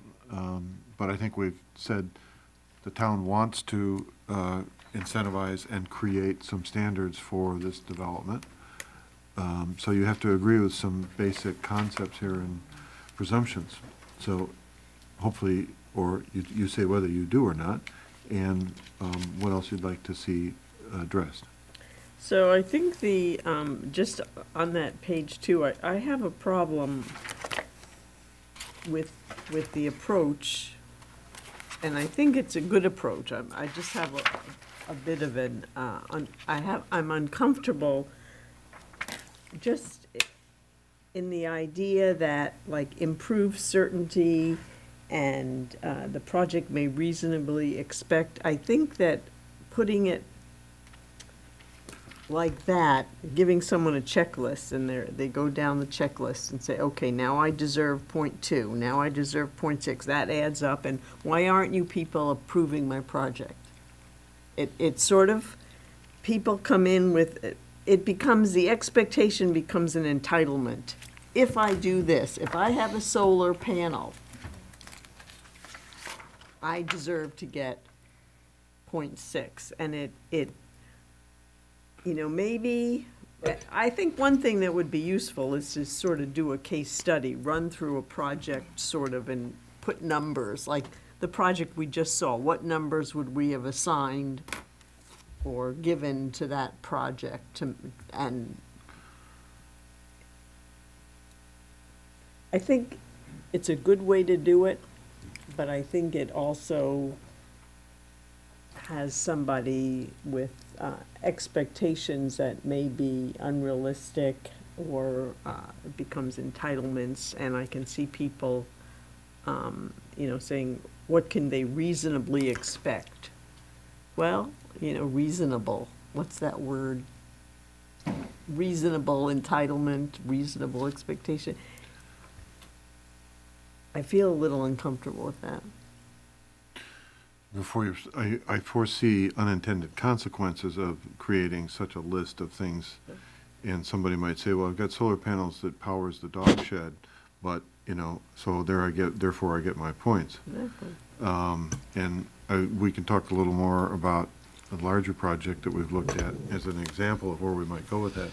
But Adam, Well, just in that's why I think the environmental sustainability one, to make it very clear, you just go straight to whatever the tiers are and you make those the standards. So there's no disputing, you either get it or you don't. And those, again, others have already created these tiers that show that a building or a project can reach certain sustainability measures. So you're not talking about a solar panel, or you're not talking about the individual features, you're talking about the overall sustainability as universally recognized either by California, the state of California, or nationally with LEED or something like that. And then with the other ones, I think it's key, and I think you're right, and this was what we struggled with before. Once you create a bonus and you just say 0.65 or 0.7, we want the language in there that says this is a maximum, and it's still in there, this is a It's maximum, this isn't a target to be reached, but at least I think what I heard was not only have that, but even within the categories, try to break it down into subsections of maximums so that there's some guidance, but even there's still discretion and there's a max. And I think that just has to be communicated in a way up front, which can be done, I think, through whatever the application requirements are, and just reiterating it over and over again. Like I said, with the park example, the public park example, you can get 3 points, but if you're proposing a bench with a tree, that's not that may not get the commission the maximum, and I think that's where it becomes the preliminary hearing, which would be a requirement. That's where that would allow the commission to sort of weigh in on those particular items. In any case, I think it's a good reminder that we always have how to address that problem. what you have stated here, and that we start with an FAR 0.34, and then we bust out of, or 0.4, right? We bust out of that with meeting certain requirements. They start there and they don't assume anything until, with staff review and study session, that they start to actually say, this is a certainty that we've accomplished under the criteria. And some of it, yes, that's right. There'll be some that will be more certain than others. The environmental sustainability, you can get some certainty there. So I think that brings at least some people to the table who, if it was just vague, or just said, we want environmental sustainability, may be more reluctant. But if they know coming in, if I do tier 1, I'm going to get 0.06, you may say, all right, well, I'm starting from someplace, and then the other ones have to be a discussion. And similar to what the discussion we had maybe with the folks here, we want more of, more of X, Y, and Z, but there's a framework within which, and some guidance within which the applicant is working to try to achieve whatever FAR they hope to get. And again, even 0.34, it's I think what one of the interesting things, I think if you go through this, at the end of the day, the design and the context and the shaping of the project ultimately, if you do all the other things, it's going to be hard to just start with a number. The project gets formed and it may not be 0.7. It may be, it just based on the site itself is only going to be able to achieve a certain FAR based on if it's going to meet all these requirements. Anyways, I think the the point was, yes, it's a discussion. Some of this has to be done through the discretionary process, where it's a back and forth between what does the commission think is needed to get to the maximum, for example, of so the community integration number. If somebody proposes I mean, we could do examples. So if that's if that's helpful, that might be something that where we, I don't know. I'm just, this is, go ahead. Yeah. Before you jump into that, Charles, I want to say, with respect to some of these incentives, we had the motel development. I think we could probably talk about that without danger in retrospect, in that they volunteered to bury the power lines. It's required, though. Yeah, okay, but along the street, right? So No, all along along Camel this, Vista, they remember, were gonna. weren't they doing Oh. Little Street? Yeah. Motel. Right. So Correct. that was an incentive that they decided to create attractability of the, approvability of the project. Correct. And so then if you put it into an incentive program, then you lose sort of the will of the applicant to make concessions without an incentive, right? For that, but then there's their approval. Like, what's their incentive there? It's just. Well, I think they get approval or a- not, and there's still that capability. That would be my I guess, try that again. So but they would put that within the context of an incentive. So it would be a context of the public realm FAR incentive, right? Now that is, if I recall, there was a variance for that project. There was a zoning change to get a higher FAR for, Previously, yeah. So you wouldn't need that, yeah. so the problem then is that if you create this incentive program, then you remove the motivation of an applicant to design in attractions to the commissioner, to the town, without an incentive program, right? So they said, we'll bury the lines along Tamil Vista, and there was no incentive attached to it. We just asked, and they did, right? So they created that. No, it was attached to floor. I mean, they're not going to do that unless so I think you want to get around that. That's exactly right. We are defining what those things are that you think are important to get a superior product. So if that becomes perhaps an unintended consequence of somebody saying, well, I've got this incentive program, I'll just follow that and get what I want. No, I think that's the benefit of it, actually. Right, okay. I think that with the certainty is, if you don't have that, and I think that was the council was saying, we need to create a bonus structure so we don't have in each application going through, a discussion about, is this tied to FAR? Are we getting, what is the real framework for, are we So, agreeing? and I agree with you. I'm just not quick enough at thought Oh. to say, what are the unintended consequences of creating an incentive program that removes incentive from the applicant's intent to do things for the benefit of the town without an incentive program? yeah. But Peter, FAR is just one aspect. There are things that an applicant may want, which doesn't fall under increased FAR, so the trade-off can be in that realm too. I mean, off the top of my, not everything is going to be, well, you do A, you're going to get this increase in FAR. You do B, you're going to get, the possibility of this increase. There may be something else. And off the top of my head at this time of night, I can't think of something, but there may be something else that somebody would like.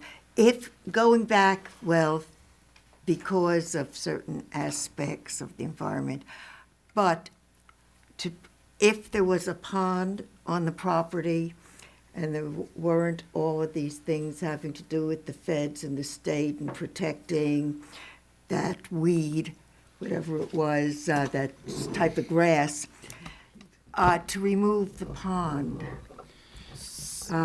if you give me permission to remove the pond, I think can we I should decide really that? not get into specifics of any Oh, specific no, I'm just project. trying to give an example. If there was a Well, water let's thing. come up with a different example. I'm sorry. Well, I So mean, I'm it could gonna be go on done. the record, just, I would caution you to just not talk about projects that are pending or maybe coming back to Oh, the. So- okay, but I but I'm would- just saying there may be something that somebody, FAR is not the only, You're right.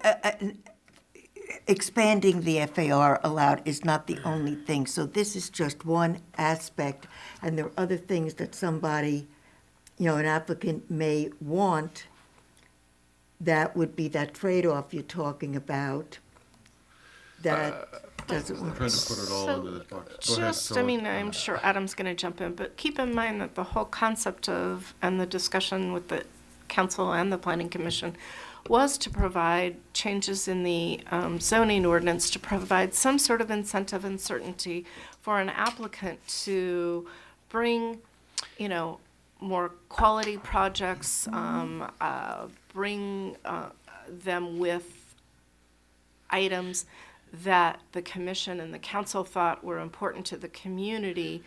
And in exchange, rather than go through, or like this applicant did for 3 years of a process, give them some sort of a framework to give them not an absolute certainty, but some sort of guidelines that if they do X, then there may be some additional density allowed. Yes.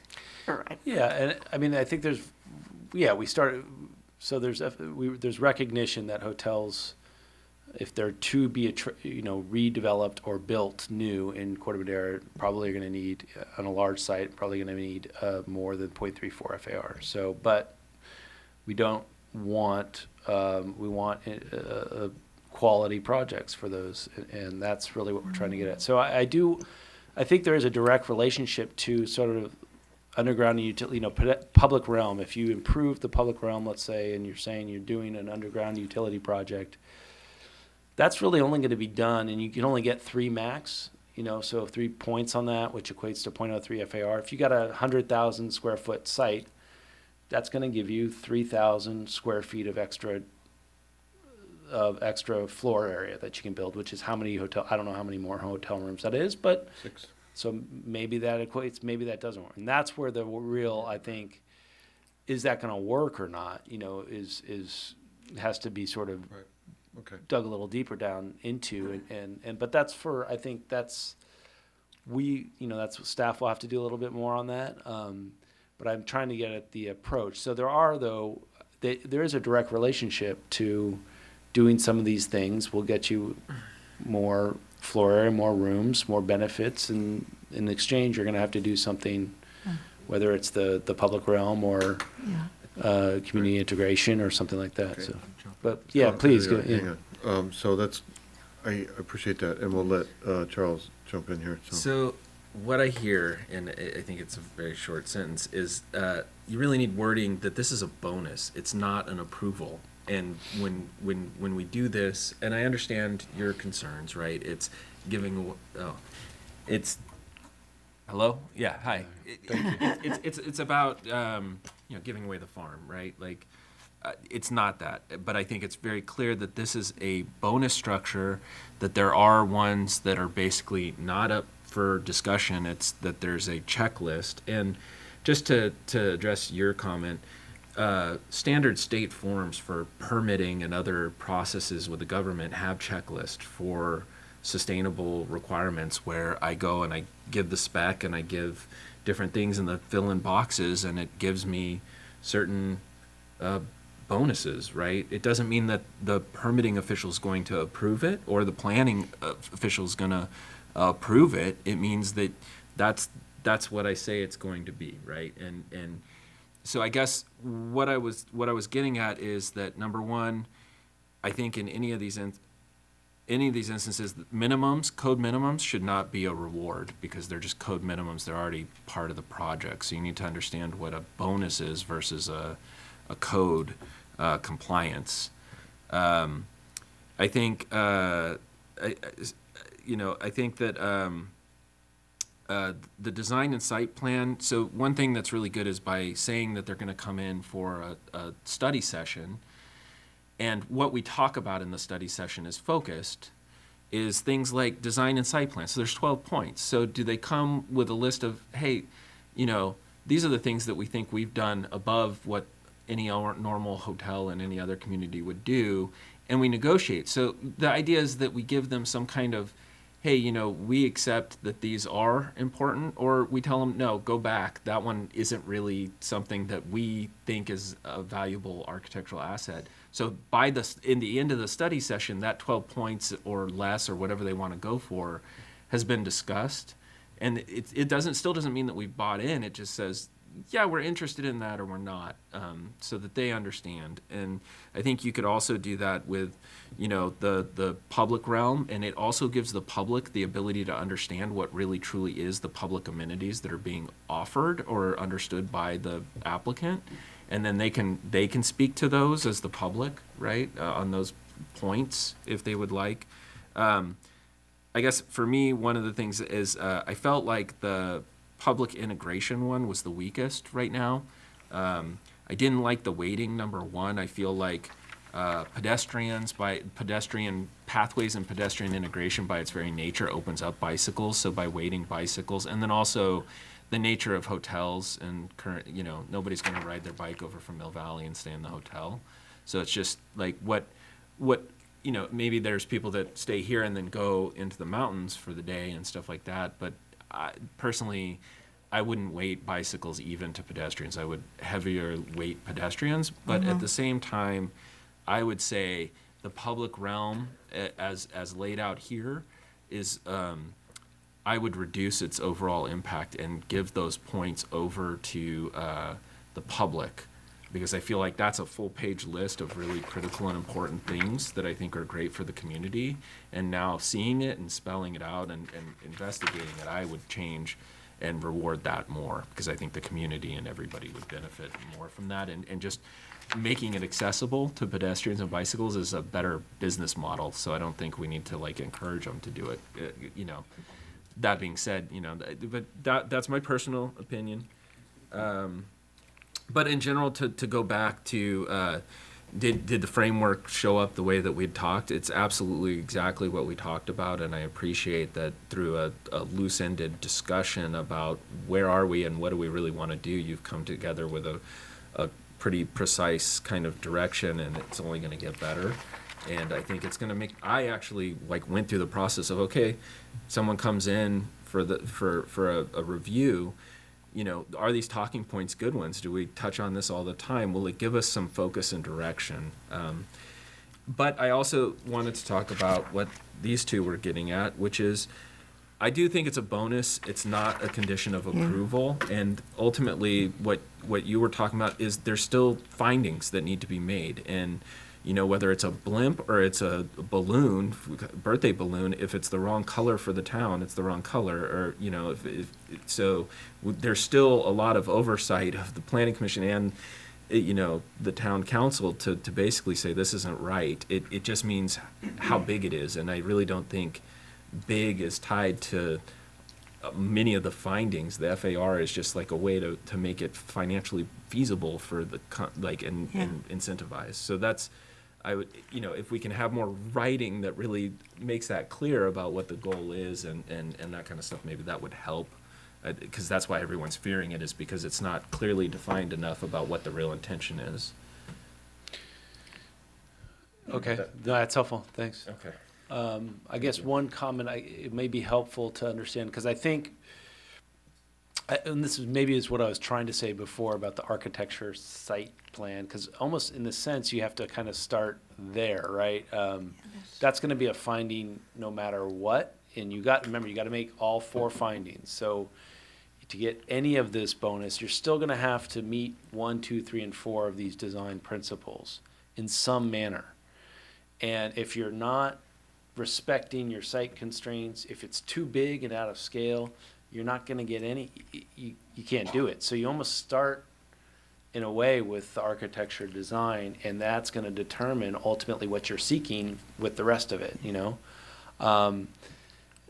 Otherwise you're going, if you're sort of, and this is hard, this one is the hardest to define, right? Because, and I, maybe that we're not out of the appeal period, but I go to and say, would the would the Evergreen have met, would you have gotten that into the bonus territory with sort of an architecture, design, site planning project? And we shouldn't talk about that seriously, but think about it for yourself and in your head of how you would evaluate something like that, and separate, some of it gets into the sustainability measures, some of it gets into just materials and the way that they're thinking about those things. But I think you almost start with the architecture, design, and planning side of this, because if you're not doing, respecting and exhibiting natural systems and features through the building, siting program, and orientation, if you're not using these materials, if it's not the right,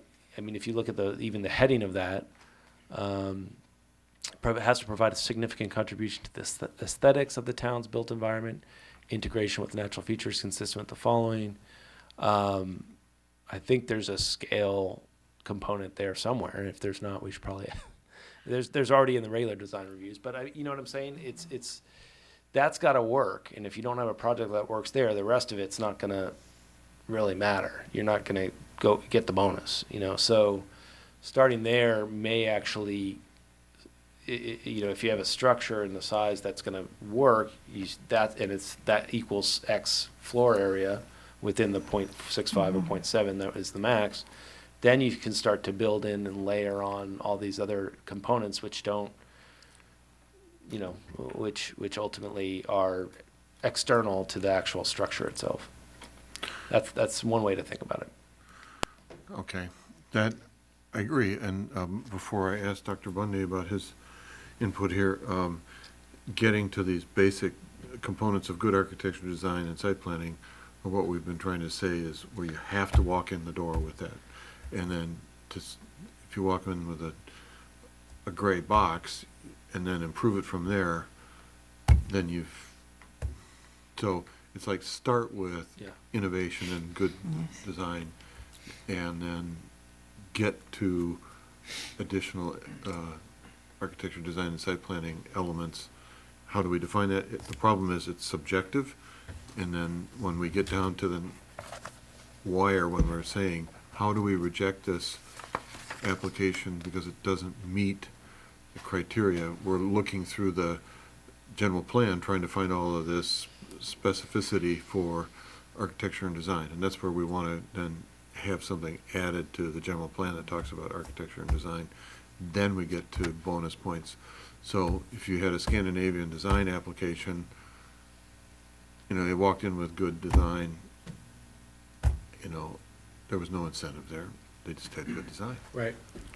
So, and that's what we want out of people before they walk in the door. But, right, but that's true, and I guess the question would be, they could walk in at a 0.34 with good design, or for other reasons, you may walk in with a 0.6 with good design, and then,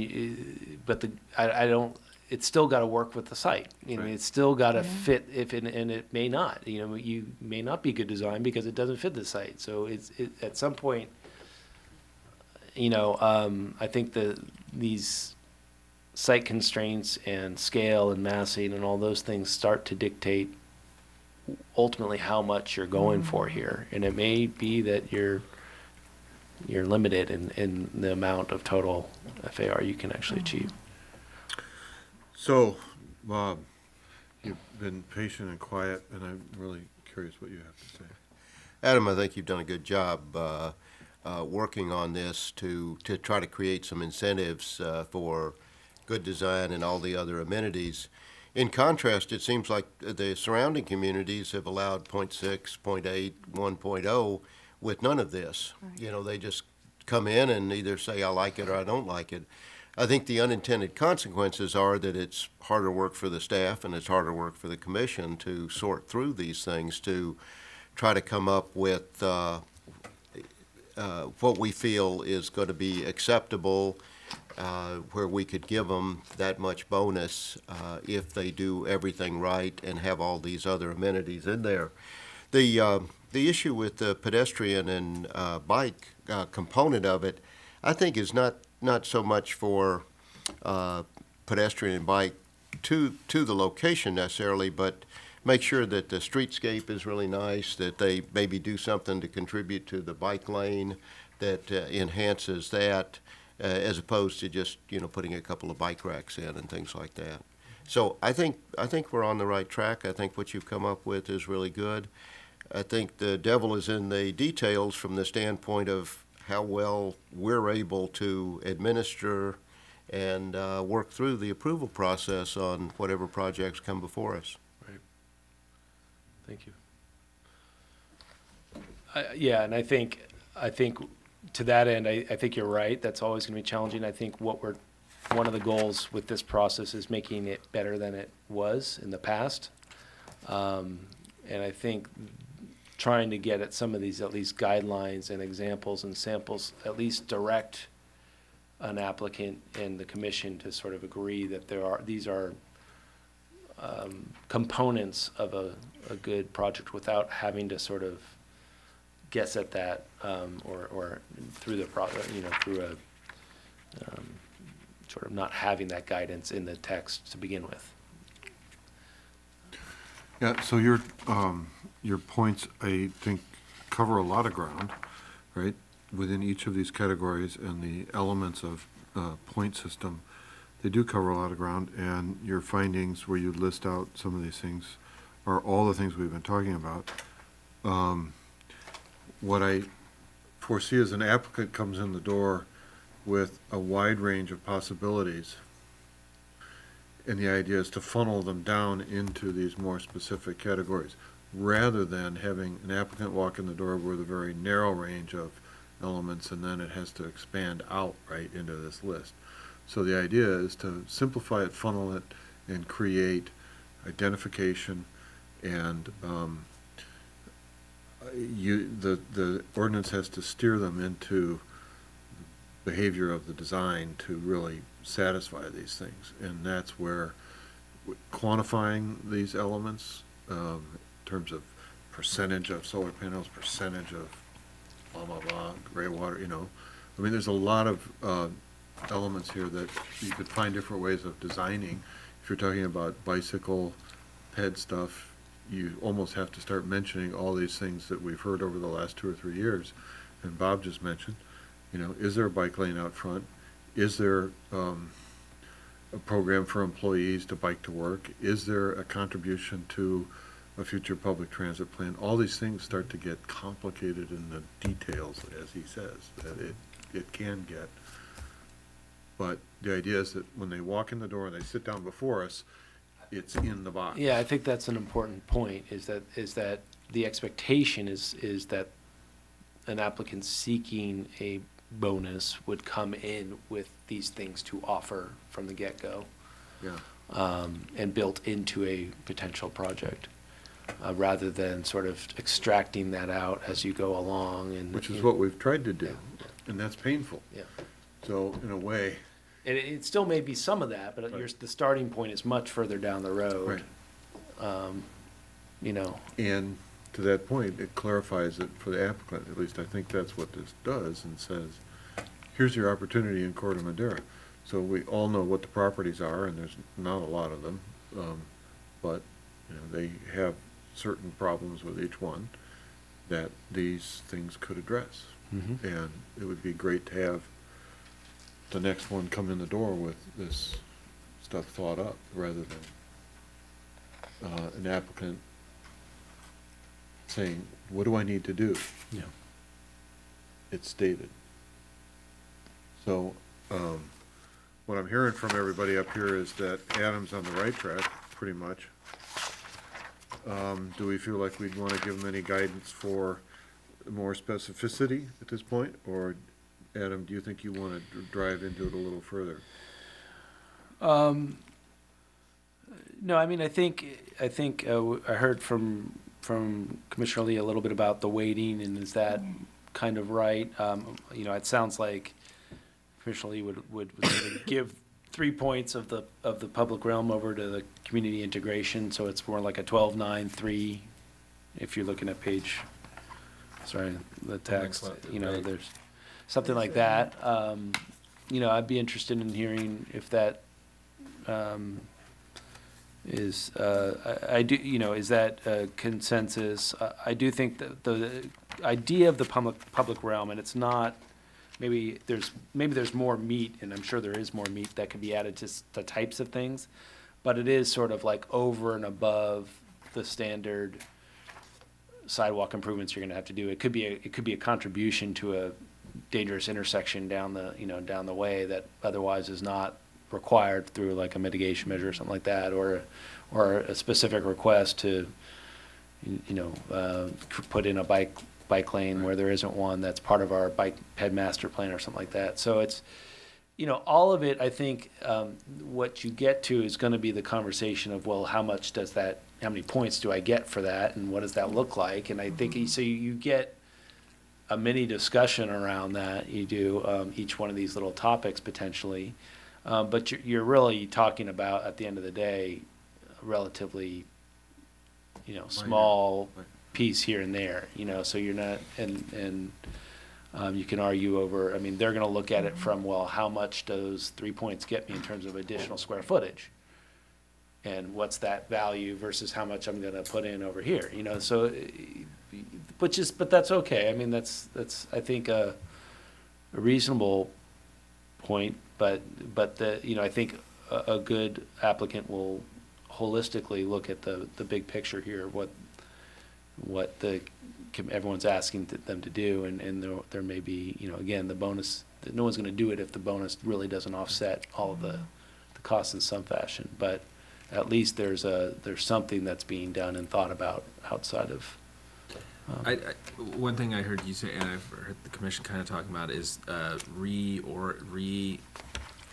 instead of making design and aesthetics finding number 4. Yeah, put it 1. Prioritizing it, put it 1. So basically, the more difficult ones that need negotiation or understanding by it during the come first. Yeah. And then if you get through these and basically can meet minimum findings, not that they even have to go for any, but they have to meet certain criteria, whether they get points or not in each one of those findings. They have to somehow discuss it.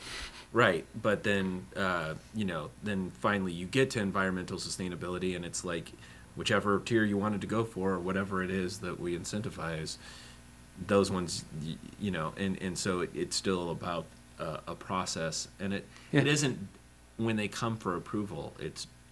This really should kind of enhance the discussion that the study session is about, studying how appropriate those requests and weightings are within the individual applications, and that even maybe there's so we can specify that, and maybe we can specify that in the condition that the actual one of the purposes of the preliminary review is to review actually the bonus sought and the specific categories. So if someone comes Just a in, second. Okay, go ahead, Margaret.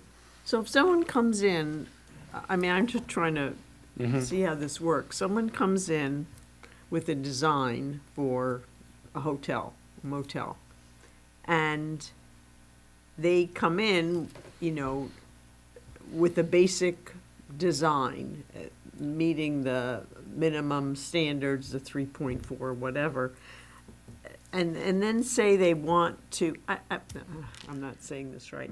How do you design a project not knowing ahead of time what the FAR is? What you want? I mean, I think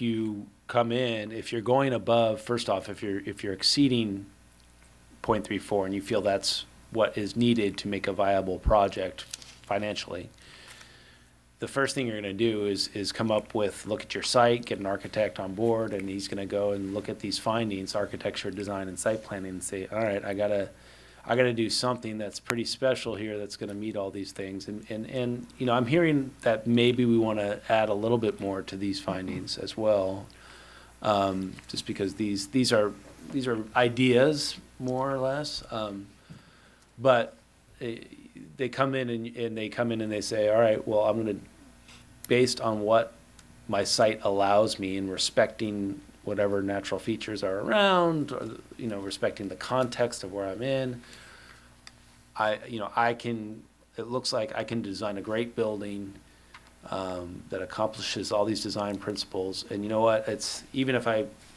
push it, and I still think it's a great building, it's only like 0.49, FAR. Right? Just because you're designing it first. You're designing it with your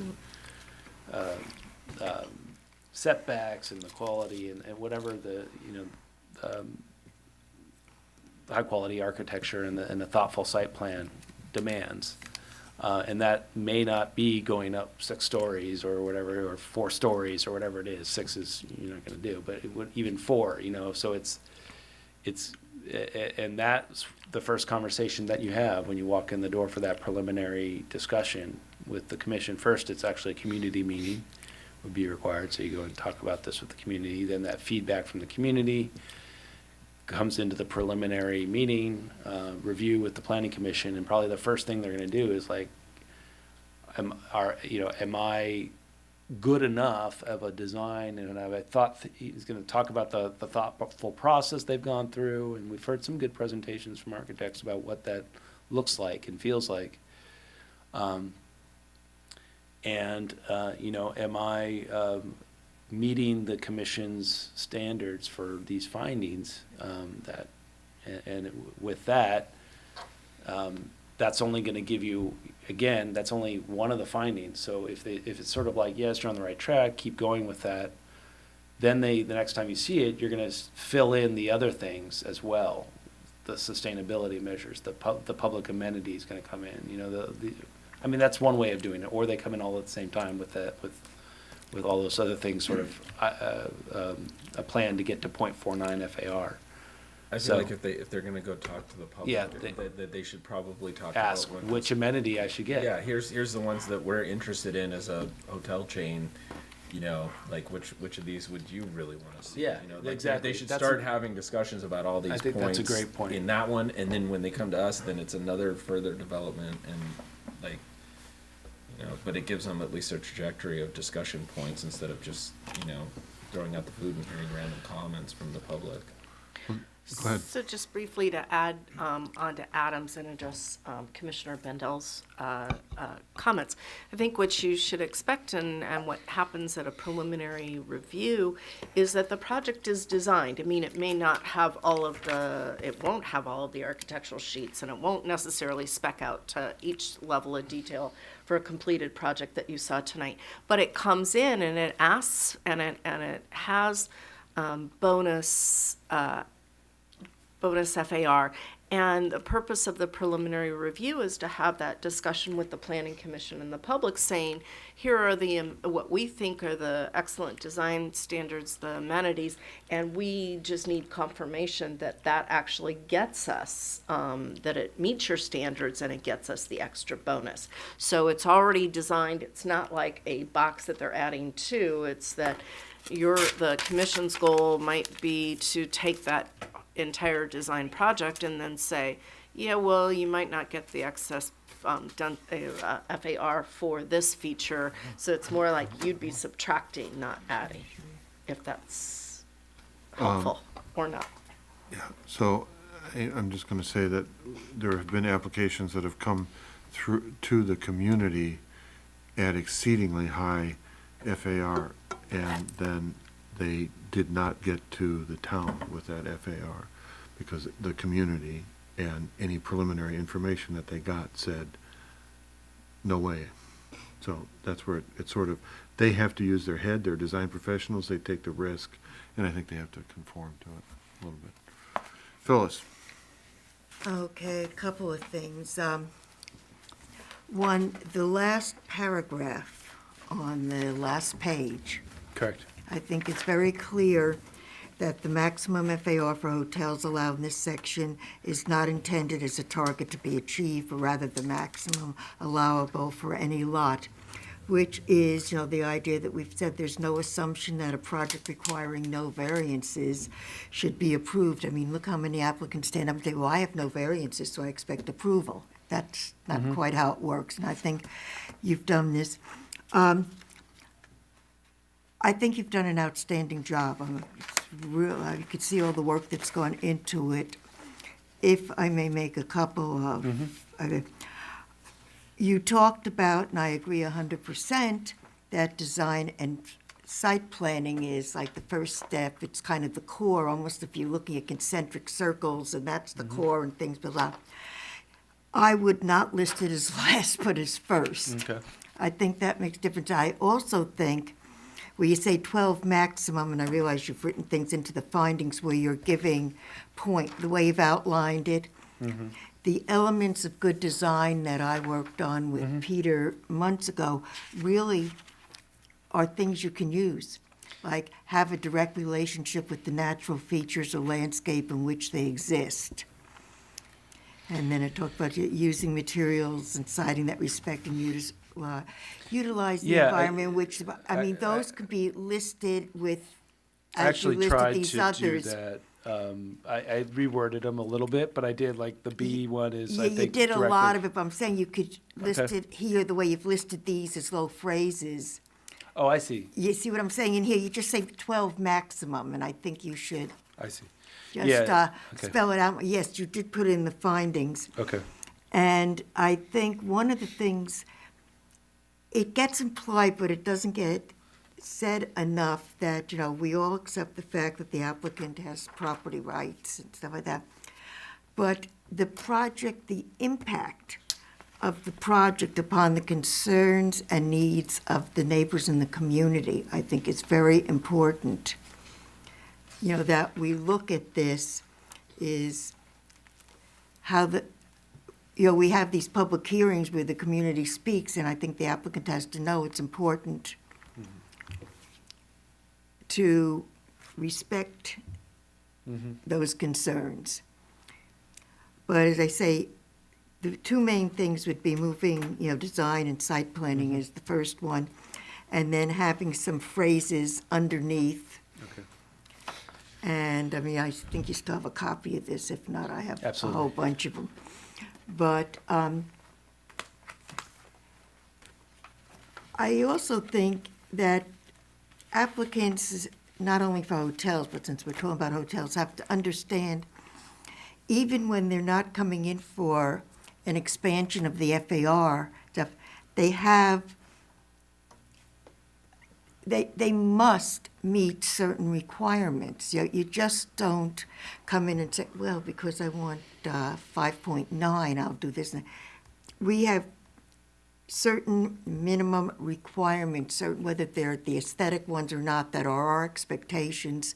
I mean, we have, it's not only Corte Madera, it's all Marin in many places, enough mediocre architecture.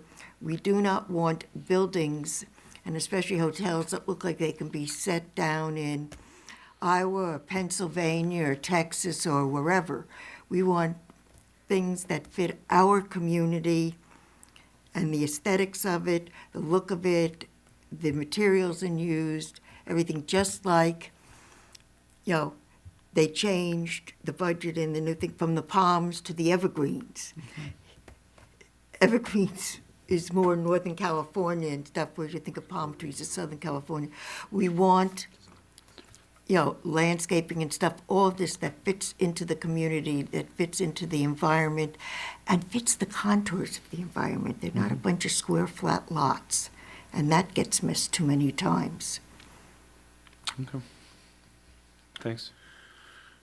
All right, at 9:35 here, I think we're almost ready to leave this item, but we would vote now whether we want to continue with another item, 6B, the report, after we finish this item. So, Could, Continue. I would prefer not to continue. I would prefer not to continue. Yeah, I think we've taken on a lot of stuff tonight. We've had a lot of discussion and stuff when our minds were fresh. And I think the report on the strategic planning and stuff are things we may want to have a discussion about and get information. And I don't think it's important enough not to be shortchanged. okay. So I would like us to adjourn if that's okay. Okay, we won't take on another item then. So before we then go past this item, I'll ask each of you, Bob, do you want to contribute anything else to this item for staff to work on? No, I think you've really captured all the thoughts about what's really important and the idea that some of these aspects may involve long-term planning, such as contributing something to undergrounding power, something to a future bike path or sidewalk improvement. So I think we're going the right direction. Mr. Lee?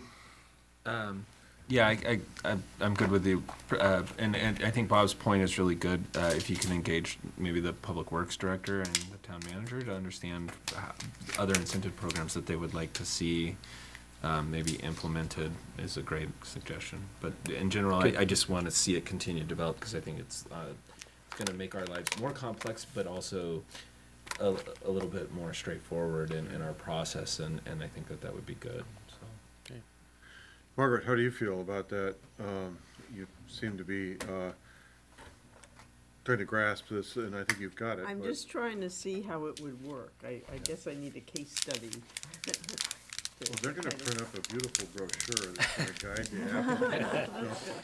Economic development. I like director. No, brochures. but, we need We're a gonna do a Artist tour, now, we're gonna right? do a tour. whiteboard for the next session where you'd say, applicant comes in the door, a little box and says, here's what they do, and then comes a little arrow down and say, this is what has to happen at the next session, that kind of thing, where not only the commission, but the applicants and everybody understands what happens in what order by box, by sequence. Then that really demonstrates what this all would mean. And, it sets milestones and goals and accomplishments that they have to reach. And if they get through a study session and we're at odds, then maybe they pull the app. They just say, we're not going there. Or the town says, no, right? So that could happen. But at least it would be at a study session and not a full-blown application. So that would be the benefit of this process, to help define going in. Well, and it's also that they don't have to do just one study. If they do a study session and ultimately feel like they want to come back with another study session to really get on board before they get up and go for the, right? Like, it says one mandatory, but it doesn't mean that. I've seen, right, like, was it Amy? I feel like we've had other applicants that have talked more than once to the commission before they submit. Right. So are we going to go through these findings or items and add and subtract or from them, or Not tonight. not tonight? Not today. But are we going to? I'm happy to, what I'd like to do is either meet individually if you have comments, or in pairs or something like that, and I'm happy to sit down and look at particular things that you'd like to, that you think may be helpful in subtracting or adding to this list. Other ideas for some of these menu items on some of these public realm, and on the community integration, that by all means, those are things that we can add to. If there's certain things that are, anyways, it's open for comment, so however you want to communicate that, I think that's great. What I'd like to do is come back the next time we look at this with a draft ordinance, really. And I think the other thing I should mention, so I've said it applies to MX1, C3, C4. The other thing that, I would look at, well, those are the zoning districts in which it would apply at this point.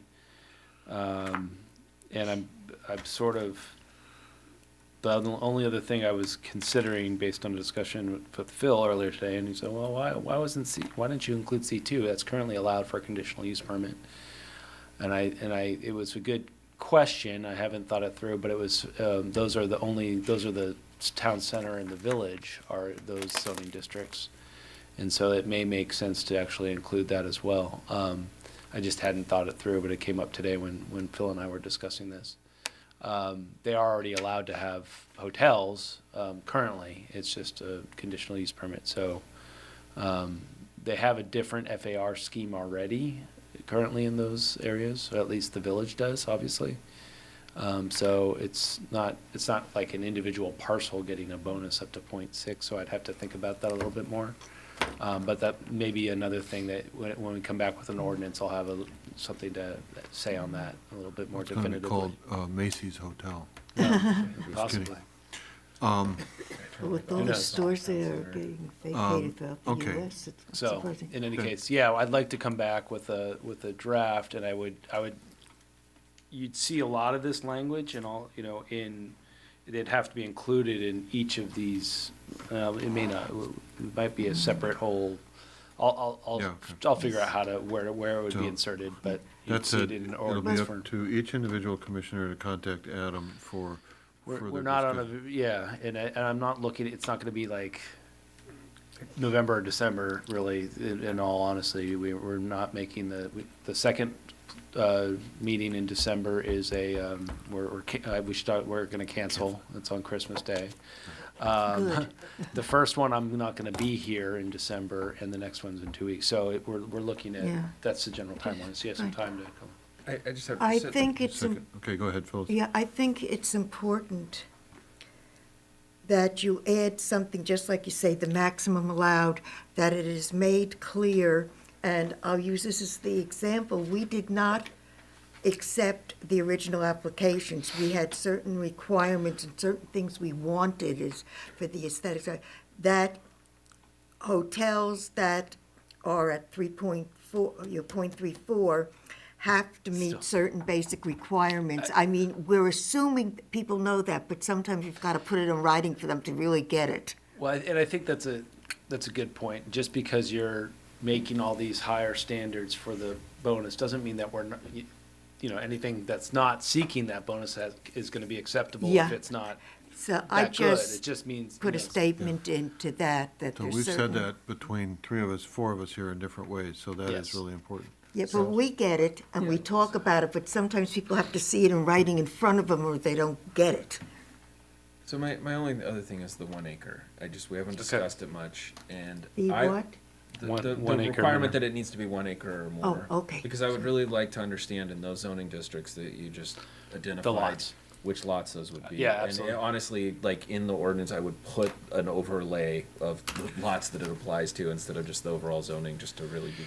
And the only thing is if it really only gets it down to 1 or 2, I would. That maybe not do. Or talk I will. about like where's a good synergy or enough weighted that it would respond to make it. Yeah, I will have a map showing the lots that it would apply to, and then the next time we look at it, I would not put it actually in the ordinance, because as we know, lots can change their configurations, and therefore every time you get like a lot line adjustment or a merger, you'd have to actually change the combined. ordinance to do that. So, but definitely we will include that piece of information as part of a staff report, Okay. and show exactly the applicability of that. And just another reason why there was a comment made by a couple of council members just expressing some concern when we discussed it earlier. I mean, just are we going to see, is this almost going to, one unintended consequence going to be that all of a sudden we're going to see a flood of hotel applications on all these, too many lots? And so one way of sort of addressing that is having some threshold where it's just not applicable in these zoning districts. But there's a couple reasons. But I think it's definitely a good point and a good piece of information to have before we finalize that.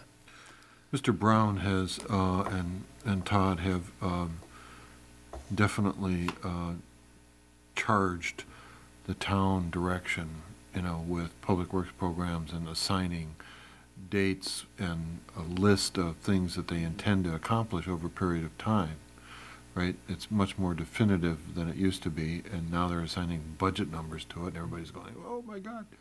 So I think I congratulate those guys for doing that, but that's sort of what falls into what are the public works projects that are on the table, as other members have pointed out, new sidewalks, new streets, those kinds of things that would be, that you can say to somebody, I'm sorry, but we're already doing that, right? If you want to contribute to the cost of that, so, Yeah. that's a way of it. Then our flood board member here might advise on this. I heard the report on the radio the other day that 2040 or 2050 is the next expected federal government rise in floodplain nav, because they're projecting the sea level rise at this point to be 2040 or 2050. Now, whether we're dead or not is besides, but the lifetime of these projects is such that in 2040 or 2050, they're going to be only, they're going to be at the flood level. So we're going to have a big problem in the town. The levees are going to have to be jumped, all this kind of stuff. So you brought it up. Is 11 foot the minimum, plus then they do flood proofing above that and that kind of thing? And 2040 is when they're going to raise, they expect to have to raise this flood level plain point, I think. So that's just down the road. I'm thinking, so Yeah. the life of the hotels or the projects are 40 years, something like that. They're not 50 years anymore. Hopefully they're more. Okay. So, can we close that item? Thank you. And do you guys want to do reports and minutes, or? I would just like to adjourn. Adjourn. Okay, so be it. We're going to close this meeting. Adjourned.